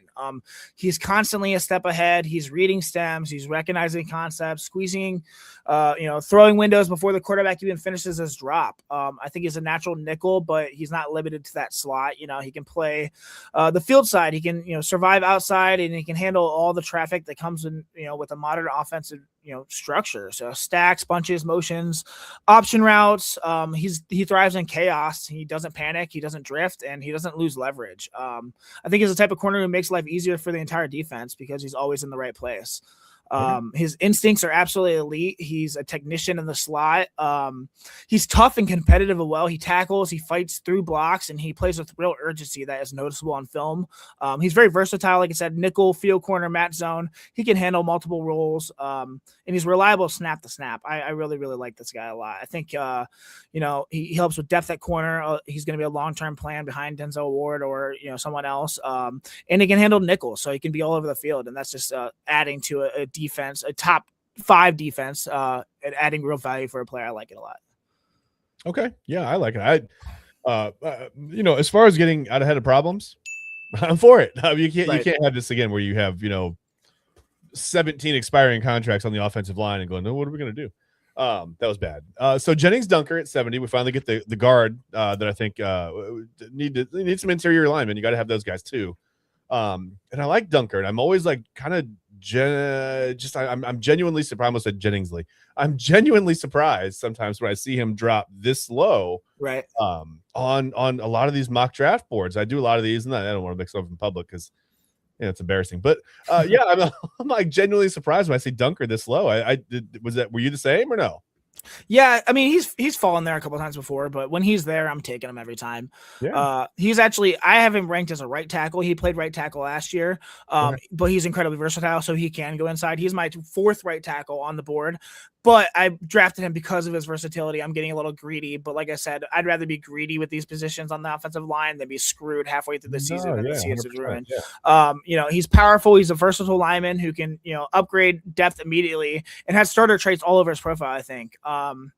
I think he's a player who could strengthen the offensive line room in multiple ways.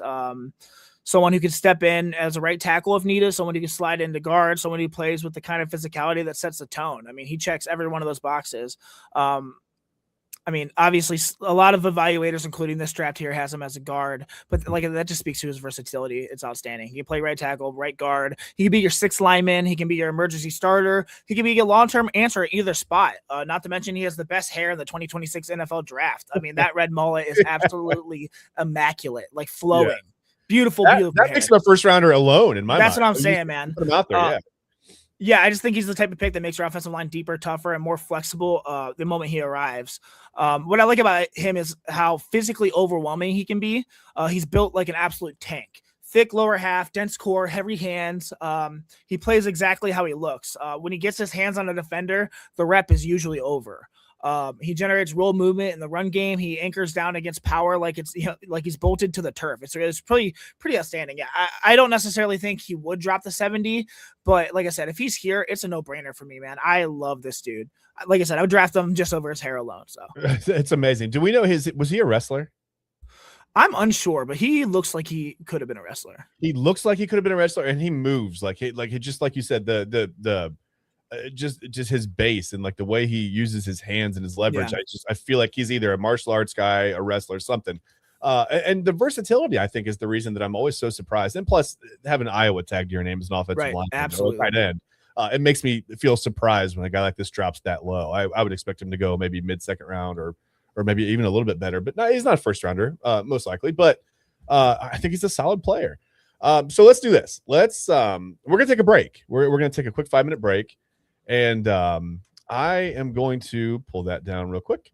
All right, yeah, we'll take a break. When we come back on the other side, we're gonna get the rest of Ryan Mossor's mock draft. We'll go kind of quickly through that. We're gonna double dip a little bit in this next segment. I think it'll probably be our final segment of the day. We're gonna talk Guardians for just a couple minutes. They're hanging on in first place, and they may have their closer back. It's not Emmanuel Clase, but I think they have someone in that role now. Maybe I don't know if Kate Smith's starting to figure it out. We'll talk about it when we get back.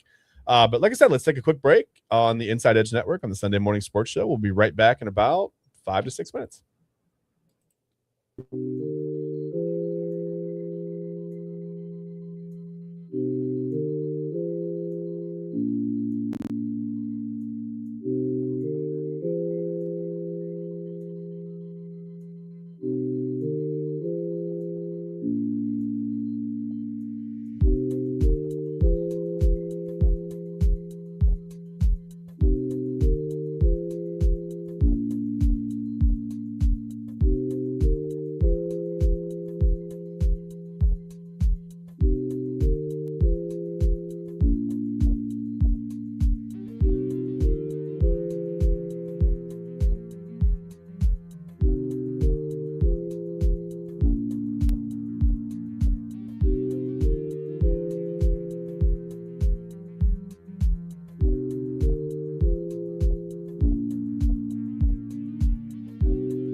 Mossor Moments Photography is a husband and wife wedding photography team based in Cleveland, owned and operated by Ryan and Hallie Mossor. For the past 10 years, they've captured more than 100 weddings across Northeast Ohio and beyond, always working together as a true two-person team. Their style centers on authentic, emotional storytelling, documenting the real moments between two people in love and creating images that feel natural, comfortable, and true to the couple. Rooted in Northern Ohio, but inspired by their travels, Ryan and Hallie bring a warm, personal approach to every wedding day. Their work blends experience, consistency, and a genuine passion for helping couples relive their best day through timeless photography. Learn more at MossorMomentsPhotography.com. Clean energy, bold flavors, no jitters. See why people won't shut up about Dubby. Clean energy, no jitters or crash. Helps you lock in and focus. Over 15 absolute fire flavors to choose from. Visit Dubby.gg and use promo code InsideEdge10. Sometimes when you want to talk, you have to unmute yourself. Hey, welcome back to the Sunday Morning Sports Show. It's my first time ever being on camera and on mic, so I figured it out. Yay. We are back. We're back on the Inside Edge Network. Quick word from a couple of our sponsors there, and we still have to hear from sportsmemorabilia.com. So here's what we're going to do. We are going to go through the rest of Ryan Mossor's mock draft, and just in the I guess in the interest of not doing another segment, we're going to this portion of Ryan Mossor's mock draft is brought to you by sportsmemorabilia.com. Whether Hang on you're searching for a baseball autographed by your favorite World Series slugger, a signed football by an iconic Hall of Famer, or the jersey of a world-famous soccer star, you've come to the right place. Here at sportsmemorabilia.com, the web's leading source of authentic sports memorabilia, you'll find more than 500,000 authentic products from nearly every professional sports league, team, and player. Not only will you find your next prized sports possession with ease thanks to superb customer service and tremendous site experience, but you'll have the satisfaction and peace of mind that every product listed comes complete with a certificate of authenticity and is fully backed by the sportsmemorabilia.com lifetime authenticity guarantee. There you go. And remember the QR code that you see at the top right of your screen there. You can scan that with your phone if you're watching on your TV, or you can follow that QR code. You can go right to our affiliate. It takes you right to our affiliates page on our website, and you can make a purchase at any one of our sponsors right through that QR code and that link, and that's gonna help us out and hopefully help you out, help you find something that you like. Oh, other side, TK. That's okay. It's over there. You see it. TK doesn't know where it is, but you do. So that's the advantage. Anyway, we want to get into the rest of Ryan Mossor's mock draft. And there's not a whole lot to go through here. We got the second half of the draft. We got the back half. We can kind of run through this. Boy, Malachi Fields just dropping in all these drafts. Crazy. Anyway, I see Malachi there, but we're going to get to pick 107 first. And Ryan, it's okay if you want to hustle through this a little bit. I understand. We don't have to take, too long on these last 5 picks here of the draft. I see some names that I'm very intrigued by. So let's get into this a little bit. All right, yeah, Justin Jolly, tight end out of North Carolina State. He's 6'3", 241 pounds. He's actually my tight end too. And if you're like, what about Eli Stowers? Go back to last week. Go on our YouTube at Inside Edge Net and check out our episode. You can see my breakdown of Eli Stowers there. But Justin Jolly is my tight end too. He's one of the most physically imposing matchup-driven tight ends in this entire class. Getting a player with his size, strength, and receiving ability in the 4th round is kind of, outcome that changes the complexion of this draft class. Think Harold Fannin Jr. last year. I think this is exactly the type of pick that helps you build a sustainable offense. You're not just adding a tight end. You're adding a legitimate weapon who can tilt mismatches, dominate the middle of the field, and give your quarterback a massive, reliable target in high-leverage situations. And the best part, I think he's ascending as well. He's not close to his ceiling at all. I think the best part about him is how physically overwhelming he is. He's built like a power forward that plays football like one. He uses his frame to, seal defenders. He elevates with confidence. He finishes catches through contact like it's nothing. When the ball is in the air, he looks like the only person in the stadium who's supposed to come down with that ball. It's really, really awesome for a tight end. I love this guy. He's also far more polished as a route runner than people realize. He understands how to lean into defenders, how to manipulate leverage, and how to create just enough daylight to make, his size a weapon. He's calculated physical separator who wins with pacing and body control. And once he has the ball, good luck. He runs like he's trying to break every tackle on the field. He's going to run through you, your mama, and your grandmama. It doesn't matter. He's a tight end who forces defenses to absolutely adjust for him. Safeties don't want that smoke for sure. Linebackers can't match him, and corners get bullies. I think he's a problem, and he's going to be probably the steal of the draft. All right. I wouldn't mind if he was not our problem. That's not how I wanted to say that. But yeah, I wouldn't mind if he was a problem on our side for other people. I didn't mean to say he was our problem. Yeah, I like the pick. I'll give you that one. And I had so much more to talk about. You're welcome. Oh, did I cut you off or did you? No, I'd shorten it a little bit. All right. Well, that's fine. I mean, unfortunately for having to shorten it up, but I understand. So Malachi Fields, I just wanted to use I didn't get to use that button yet. All right, so Malachi Fields, 146. I like Malachi Fields. I don't know why. Why does he keep dropping? Ryan, what's going on? Dude, I don't know. I really like Malachi Fields a lot. I think he's a prototypical outside receiver who is not getting enough love, man. It's weird. I don't know. I just lost my notes here. Give me a second. I'm sorry. Oh, you're good. Just make it up. Yeah, that's what I want to do. Oh my gosh. The problem with my notes are they are not user friendly. It is hard to scroll. Oh, I completely understand. I trust me. I'm the same way. My notes, sometimes if you could see my notes for the show, it's hectic. Sometimes I have written notes and I have like a document in Microsoft Word. So I'm going back and forth. I'm like, wait, where'd I put that? I can't remember if I wrote it or typed it. I'm sorry. No, you're okay. I just don't understand why Malachi Fields at 6'4", 6'4", 218. It's not like he runs like a 5'3", 40. I just don't understand why he keeps dropping down the draft boards. I mean, maybe something in your notes will tell us that, but okay, sorry. Yeah, all right, yeah. He's my wide receiver 11. I really like this dude a lot. He's a physical boundary winning receiver who brings toughness, reliability, and the style of the Browns wide receiver room that's been missing. He's the kind of day 3 pick that ends up playing like a day 2 talent. Not necessarily flashy or a track star. Not a gadget guy. He's a grown man perimeter receiver who understands how to win outside the numbers, and the skill set matters in the NFL. I think seems steady to me. When you draft Casey Conception earlier, you're adding quickness, separation, and creativity. When you draft Malachi Fields here, you're adding force, leverage, physical presence, and those things together. That's how you build a receiver room. I really like him. He's made out of concrete and intent. I wrote. He doesn't dance at the line. He doesn't waste steps. He doesn't try to be something he's not. He wins by leaning into his strengths, literally. He uses his frame to dictate leverage. He uses his hands to control the rep. His balance to stay upright through contact. He's a type of receiver who makes corners feel every snap. And, in a division like the AFC North where every game is a fist fight on grass, I think that's going to matter. I think he's very steady as well. He doesn't drift on routes. He doesn't panic when the ball's in the air. He doesn't get bullied when physical corners are on him. He's a chain mover with a professional approach to the position. I think a true X wide receiver, a real technician for his size. He's got great pacing, great stems, the ability to separate late. All those are polished. He's great at contested catches. He doesn't just jump. He positions, he shields, he finishes. I think he's a very reliable intermediate target and absolutely plays with an edge. At this right here at pick, what is this, 146, an absolute deal, I think. Especially just adding on something that Casey Concepcion is not. You have 2 different types of receivers to add to your offense that can you can open things up for sure. So. Okay. Yeah. I like it. In your next pick too, 149. Well, wait, hold on. Sorry.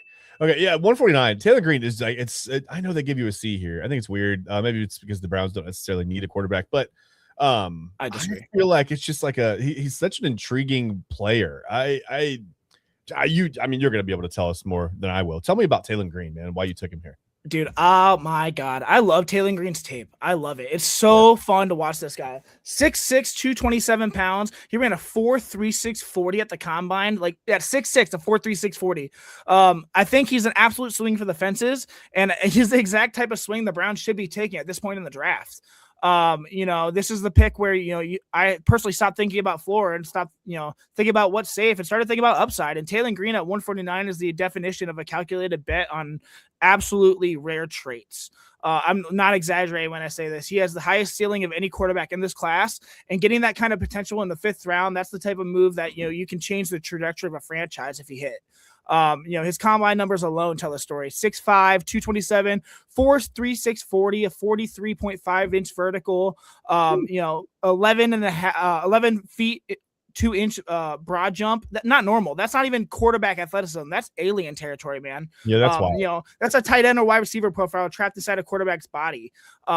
I like him because he can do things other quarterbacks physically cannot do. He's a long strider who erases angles in the open field. He's a vertical thrower who can launch the ball 60 yards without needing perfect mechanics. He's a creator, someone who can turn broken play into a 40-yard gain with either his legs or his arm. He's tough. He's competitive. He's wired like a guy who believes he can take over a game. And sometimes he can. He's not polished. He's not consistent, but he's dangerous. And I think that's what's going to matter here in the NFL. His physical profile is absolutely unmatched for a quarterback. He's a legitimate dual threat. He, design runs, zone reads, QB keepers. He is an absolute weapon. His deep ball is an incredibly real asset. He's a creator. I think the problem with him is, accuracy is the one thing that fluctuates based on mechanics. His footwork can get sloppy. His base widens and causes, scatter shot placements.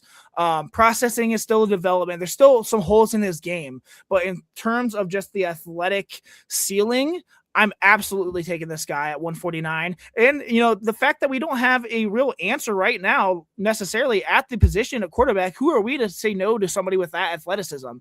Yes, a lot of Browns fans, love the fact that, Shadur Sanders is going to come back and hopefully win that job. He's not guaranteed it. Deshaun Watson's, there as well. And we'll be trying to push. We'll see what happens.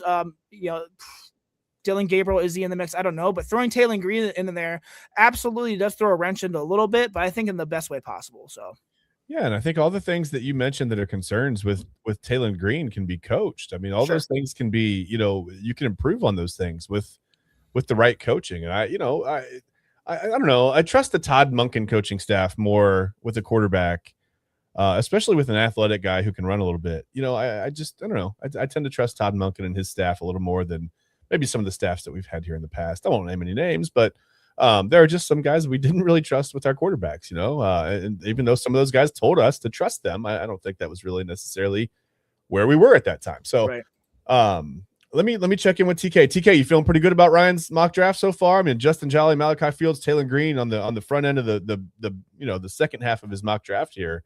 How you feeling about this?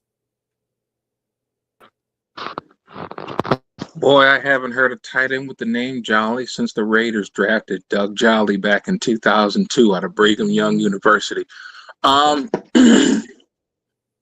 do like Jolly.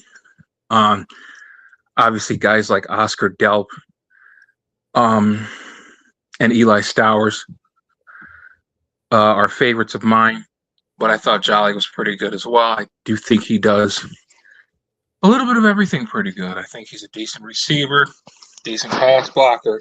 He's good in the run game as well. I think he can play a little bit of fullback as well. So definitely kind of a do-it-all guy. You can probably put him on special teams as well. Malachi Fields, I'm with you, Chad. I don't know why he's falling down draft boards. I don't get it. Really good receiver. Another big body guy out there. Taylor Green, the quarterback at Arkansas. Very exciting player. I just got this feeling that teams want to switch positions with him. Maybe. Boy, that was worded terribly. Good Lord. I think a lot of teams want him to change the position that he's at. I think some people are teasing, maybe wide receiver.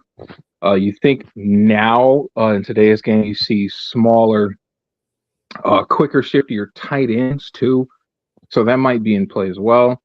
If he remains a quarterback in the NFL, I'll be surprised. But I do love the athleticism that he brings. Billy Schroth from Notre Dame. Slow down, buddy. No, Jesus. That's all right. That's okay. I'm sorry. Yeah, you're excited, but we don't get out in front of Ryan Mossor because he'll let us know. You know what I mean? I'm going fast. I just don't want you to get yelled at. Okay? I just want you to be safe over I'm skipping a lot, I promise. I have so much. My apologies, brother. Sorry about that. I'm sorry. You're all good. Ryan, tell us. TK really wants to talk about Billy Schroth, so please tell us about pick 206, 248, and we'll get TK on here to kind of give us his impression of the rest of your mock draft, and then we'll talk about the Guardians quick, and then we got a couple other things to get to at the end of the show. So. Yeah. All right. Billy Schroth. TK was about to shit on this pick, but I don't care. At 206, I really don't care.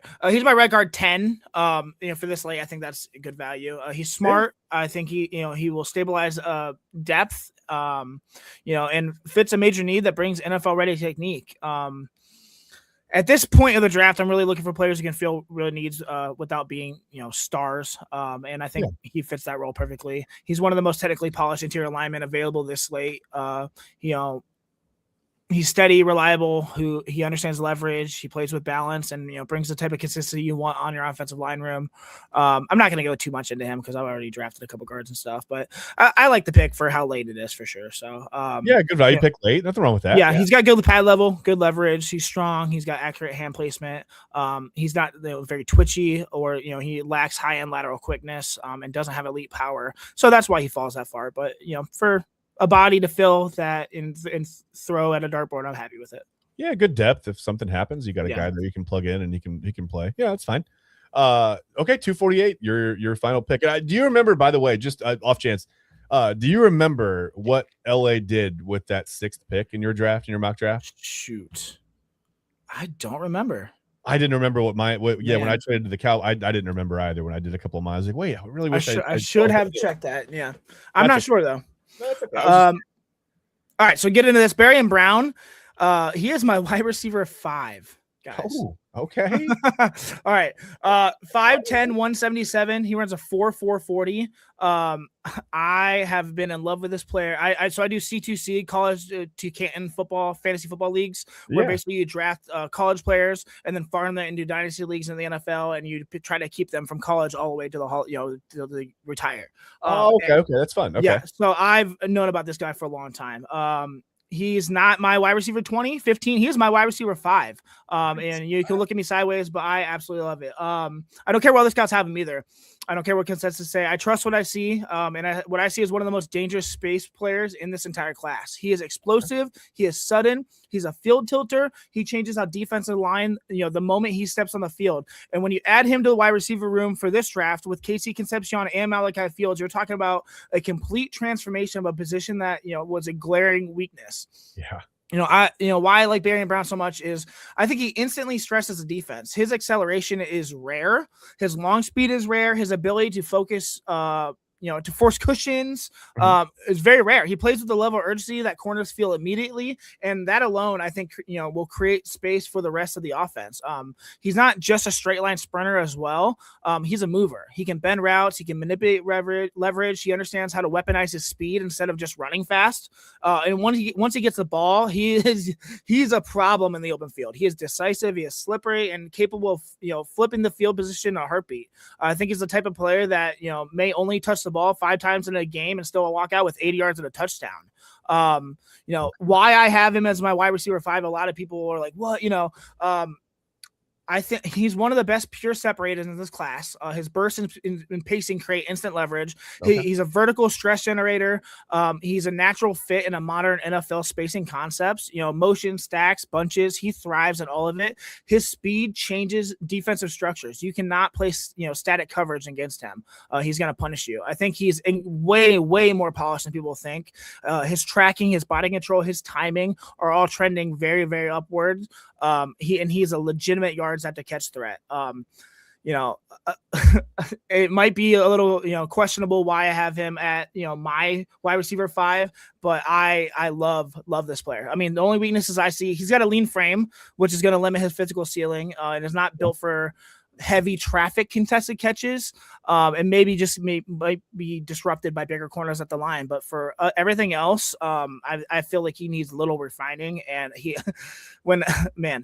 getting him this late, I was laughing at this pick because I was like, what is going on? So obviously consensus doesn't have this guy high. He's probably going to drop pretty low, but man, you're going to hear his name soon. So yeah, well, I mean, like I said, you did the job. They gave you a C-, but C's get degrees, right? And I think we see guys. They give me a C because that's the 3rd receiver I took. Of course, just too much. Yeah, that you're piling on. But I think we see guys come from all kinds of spots in the draft every year. It's not just one thing. People always go back to Tom. Well, look at Tom Brady, but I think we see guys come from the bottom of the draft all the time. Seventh rounders that come in and make an immediate impact. So yeah, I mean, the consensus thought on a lot of these guys isn't always necessarily their ceiling. I mean, I think one thing you can never measure, and you can interview guys, you can talk to guys, you can do all the pro days, you can do all the combine stuff, you can measure 40s and vertical leaps, but you can never measure a guy's heart. You really don't know like what's inside a guy, how hard somebody's going to work. And coming out of LSU, you know he's well coached. So yeah, I mean, I think there's a lot going on there that I don't know. I don't know a lot about him, to be honest with you, as a player. But yeah, I mean, I just, you never know. I can tell you all about him if you want me to. Yeah, let's on next week's show. It's the Barry Brown episode. No, yeah, but I trust your, I trust your ability to break down these guys, and I'm a little intrigued now. I want to see where he goes and what he does. Hopefully, maybe you never know. Maybe he ends up in Cleveland.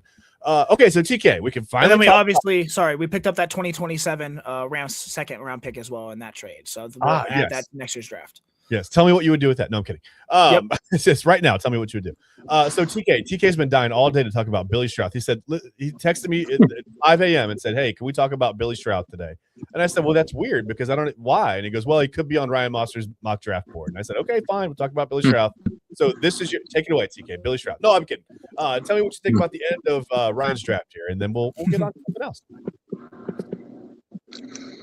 What I like about the final couple picks in this draft, they stress depth. They stress depth a ton. We have been stressing about getting power along this offensive line and getting newer, fresher bodies in here as well. This is a cat that has played 32 games for the Fighting Irish. Decent player, obviously not going to knock your socks off. Doesn't do anything elite. Right. But I do think he is solid as a run blocker. Leaves a little bit to be desired as a pass blocker, but I do think he'll improve that area. Again, this was for depth purposes. I think, to get a cat like that in the 7th round that is played.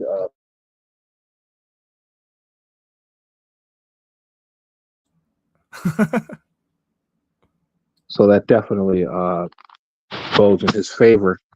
And Barton Brown. Oh, he was going to say Barry Brown is the best pick he's ever seen in his life. I think he was going to say Barry, easily the best pick, should be a first rounder, but yeah, I think that's what he was going to say. And then he was also going to say that Billy Stroud should be a day one starter. I think anywhere on the interior offensive line, he's going to get that too. All right. Well, I think we may have lost TK. Let me take a quick peek at the. Is he gone? Yeah. Someone turn the lights on, TK. Okay. Well, that's all right. We'll see if he gets back in. Well, I do want to transition. So Ryan, there he goes. I will start with you. Well, because not just because TK is not here, but I'm curious to see your opinion. So we got to talk a little bit of Guardians. That was your mock draft, by the way, and I trust your ability to break down these guys, these players, and I don't know. I'm just really excited for Thursday. I'm excited to watch you guys do the draft coverage. I think it's gonna be a lot of fun. I know you've got that going on.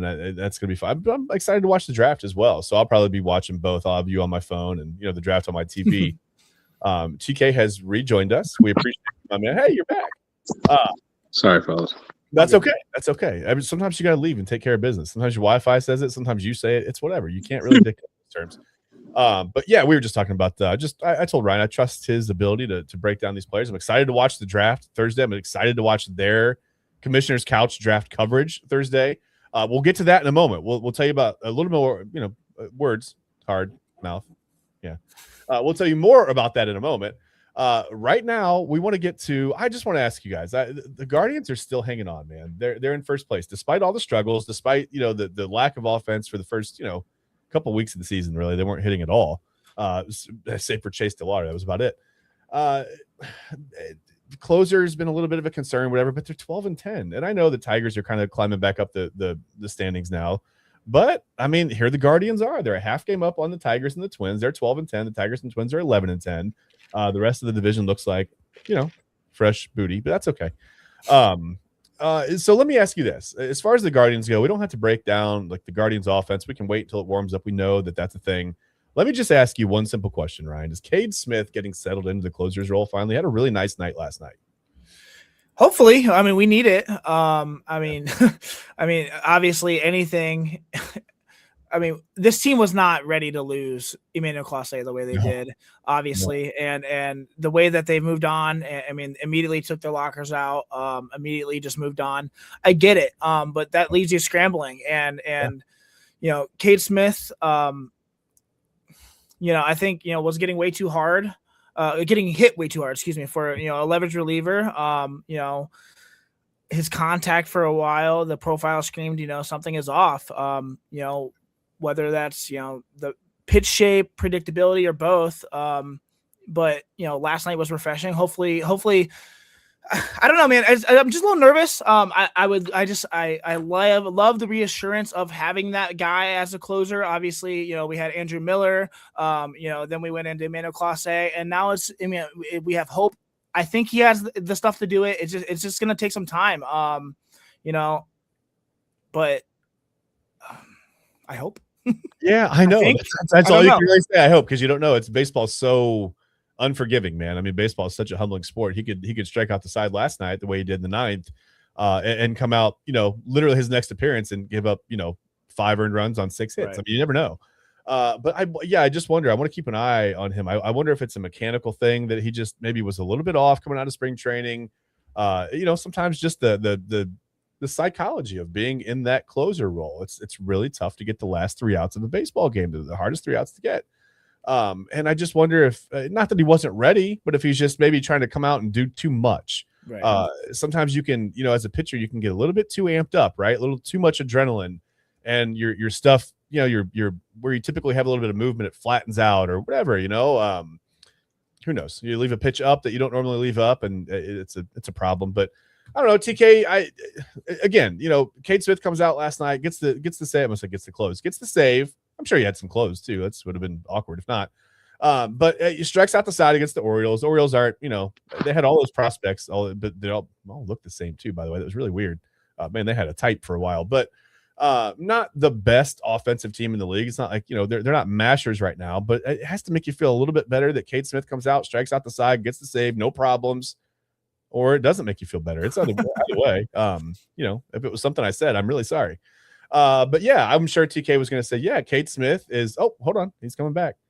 He's going to say, TK's going to say Cade Smith should be that 7th round pick over Barry and Brown. That's what he's going to say, Ryan. Yeah, it's got to make you feel a little bit better, right? He's figuring it out a little bit. TK, no. Say it again. It just makes you feel better that Cade Smith is finally figuring out this closer role, maybe a little bit. Do you have some hope for that? Oh, I absolutely do. Yesterday's game was pretty interesting. I was kind of expecting a little bit of a high score, because I really wasn't sure. I really wasn't sure what to expect out of our guys. But Gavin did a pretty good job. He had 8 strikeouts to lead the way. And, we kept Baltimore to only 2 runs, which I thought I really didn't think it was going to happen. I'm expecting a big game from Pete Alonso. I'm expecting Gunnar Henderson to come back. Taylor Ward started off the game with a quick hit. So I'm like, okay, what kind of game is this going to be really? But I do like how the bullpen is starting to, smooth things out. I'm starting to get the feet wet. Things are starting to look a bit more smoother. Things are starting to make a little bit more sense now. So, I'm definitely on the Cade Smith train, having him as our lead closer. And I think it's only going to get better as the season goes on. I was very impressed last night. Yeah, like I said, Orioles maybe not the best offensive team in the league right now. But Gavin Williams makes 7 innings, 11 strikeouts, just the 1 walk. His issue had been a ton of walks, in his first couple of starts. So I think that makes you feel better as well. I think the Guardians are going to be okay. They're despite all the struggles. It's hard to have bullpen struggles, offensive struggles. Top of the rotation struggles a little bit with Tanner Bybee, kind of hard. Yeah. But they're still in first place. They're still, and granted, maybe it's a product of the division being, whatever. But there they are. They're in first place. So yeah, we hope Cade Smith gets settled in. Now, Ryan, I know you had something that you have a couple of things that you'd like to talk about. First of all, tell me about those. Yeah, quickly. Thursday draft night. my podcast, the Commissioner's Couch Fantasy Football Podcast, will be live during the first round of the draft. We're going to be covering every single pick in the first round. We're going to have giveaways, some really awesome. It's just going to be a fun time. Come hang out. We're going to break down every single pick, like I said. My partner and I, David Cahoon, we're looking to have a great time here. It's going to be really, really, really fun. We've been working so hard. I probably put in 200 hours in this draft, so I'm really excited just to be done. To be honest, I'm tired, but nonetheless, this is what I've been building for. So I'm very excited for that. So please come check us out. We'll be live on all socials, including here on my Twitter. Also, real quick, my son James, I've talked about this before, but he's in the Junior Ranger Rick competition. He's currently in the top 10 in his bracket. He's second right now, and he moves on to the I think the top 5 move on. So he's doing well. I just ask if you could please go on my Twitter. I'll retweet it right now. Please just click the link and vote for him for free just to continue to show support. I'd really, really appreciate it. I've been posting videos about him just talking about animals. We went to Florida on vacation, and we, instead of relaxing, we went to probably 5 different jungle experience things, and he got to experience a lot of different wildlife. It was a lot of fun. So I'll be posting that, but please go on at DynastyCLE on Twitter. Please click the link. I'll retweet it right now. Please vote for my son. I'd really, really appreciate it, guys. And I've got the link right there at the bottom of your screen. If you can beautiful. take the time to type that out and follow it that way, because one of the social media sites has made it very difficult. I'm not going to name names, but it's like pulling teeth. So rhymes I'd be very, very grateful. I'm retweeting right now, guys, at DynastyCLE. Thank you guys very much. You get one free vote for a day. So yeah, and please help Ryan's son out. If you've seen any of the videos, if you're watching, if you follow Ryan, if you've seen any of his sons, they're amazing. It's fun. It's a lot of fun to watch. I've loved watching those on Facebook, so that's a lot of fun. I'm glad you guys share those so often. It's been a lot of fun. But yeah, please help him out, man. There you see it. There's a lead. Help James out, man. Get him into the competition. Help him win. He deserves it, man. You can tell really the passion is like unbridled, man. I love that. That's great, man. That's really cool. Thank you, buddy. Awesome, of course. And then we talked about the Commissioner's Couch thing Thursday. Main event will be coming on later today. We've got so many things, and I can show you. I mean, we've got the April, just the schedule for the Inside Edge. We've got so many things going on. Hopefully you've gotten time to write that link down. But yeah, I mean, you see everything we have going on, and the Thursday special is going to be amazing for the Commissioner's Couch. So don't miss that. You're going to want to watch both, man. Watch the NFL draft, watch the Commissioner's Couch special. Maybe every once in a while I would turn the volume down on the draft and listen to these guys, because it's probably a lot more satisfying than watching somebody keep going, hey, here's a guy, now here's a guy, here's another guy, here's a guy, whatever. It's all it ever is. It's the same thing. We'll show somebody in the green room as they drop or whatever. They'll be there and they'll look very sad. So yeah, we'd rather listen to Ryan Mossor and David Cahoon. They keep sneaking that L into his last name. He's gonna have to change his name, or we're gonna have to learn to spell it. Yeah, I think something's gonna have to happen there. So one or the other, whichever's easier, and maybe it's us. But there you see the schedule. So again, we're almost at 2 hours. Did you guys? I didn't really plan for a What's on Our Minds segment today. I didn't think it was 2 hours either. But okay, that's great. That was an excellent use of it. TK, did you have? I don't want to cut you short, man. If you have anything on your mind, tell us. Oh yeah, really quick. I just wanted to wish a very happy heavenly 68th birthday to my Uncle Keith, my mother's big brother, who we had lost 6 years ago. I would have been 68 today. Definitely miss having him around. Was the master of the grill. Every big holiday that we had, we go straight to him. He'd make some of the best ribs. He was just a master of the grill in general. Great guy to be around. Very, very raunchy sense of humor. But was definitely a guy that was there for you whenever you needed him. Definitely there to make you laugh, there to pick you up, and there to give you a swift kick in the ass if you needed it as well. So definitely a great human being. It's hard losing him then. It's hard being around at this time. As well, because that's all I tend to think about was how great he was and how my mother loved him dearly. My father was a big fan of his as well. So, just happy heavenly birthday to him. Continue to rest in peace, good sir. And that's pretty much it for me today. All right. Yeah, I get it. It's hard to lose family, man. It's really tough, especially the ones that leave a lasting impact, in your life like that. It's really tough. We've all had that experience, and it's Yeah. you can relate to it, man. It's really, really tough. So, TK, I'm sorry for your loss. Happy birthday, happy heavenly birthday, Keith, man. And I guess my thought, I didn't have anything planned, but I'll say I had, last night I had the Girl Scouts daddy daughter dance with my daughter. We just had so much fun, man. I'm really thankful that, we get to have these kind of moments, and it's fun to go out and have a whole night with her. We went out to dinner first and went to the dance and had some fun, whatever, we got to dance once together. She hung out with her friends most of the time. So it's just good to see her. It's tough to see her growing up so fast. It's hard. But it's also very rewarding. So that's why you do it. It's why you have kids, right? They have to grow up. You got to feed them, make them get bigger and stuff. But we keep telling her, if you don't stop growing, we're going to stop feeding you, because it's going way too fast. So I try to take the time to cherish those moments. And TK, it's kind of what like you said, man. While everybody's together and here, you got to really take the time to make sure that you appreciate the moments that you have together. So I guess that's what's on my mind today. I really didn't have anything planned, but yeah, I think that's a good way to end the show. So again, we talked about the schedule. I mean, we've got so much more going on during the week. Of course, Eli and I will be with you, Monday through Thursday at 10 o'clock. Well, it'll be a little bit different this week. We've got some Cavs post-game stuff. We might start a little bit earlier. So pay attention. I think, we've got some different times, but we'll be around.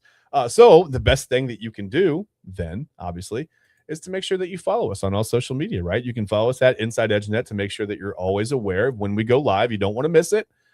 Sometimes it'll be 9:30 for the Cavs post-game stuff. We've got all kinds of stuff going on. So follow us on Facebook, follow us on X, follow us on Instagram, on Twitter. We have a Twitch. We have a Twitch now. We are Twitchy. We're officially Twitchy.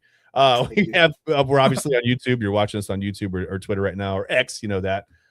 So again, follow us at Inside Edge Net on all socials. And again, this is all built from the ground up. We couldn't do it without you. And I say, we've got 260 people in here live right now. We appreciate every single one of you. Even if you're just our family and you've got the phone down in the kitchen and you're doing other stuff, watching, so you can say, hey, I was in there. You can see look, I was in there. I watched. We appreciate every single last one of you. We really do. We couldn't do it without you. We really couldn't do it without you. So please, it's head on over to Inside Edge Net, at Inside Edge Net on all socials. Give us a follow. Give us a like. Subscribe to us, whatever it is. Comment on our videos. Like I said, help us grow, help us engage, and bring you better content. That's our end goal. We want to bring you the best content that we can, and we've got it every single day of the week on the network at all different times. There are so many things that we're even working on behind the scenes that are very exciting. So again, guys, thank you so much. We're gonna get out of here. Enjoy the rest of your Sunday. And I hope you have a great week. It's almost the end of April. We're almost into May now. So we're getting to that point where it's going to warm up permanently, I promise, as we have a freeze warning tonight. But, I'm not a weather guy. So listen, anyway, enjoy the rest of your Sunday. We'll see you all week on the Inside Edge Network. Thank you for watching. We'll see you guys next time. Bye-bye.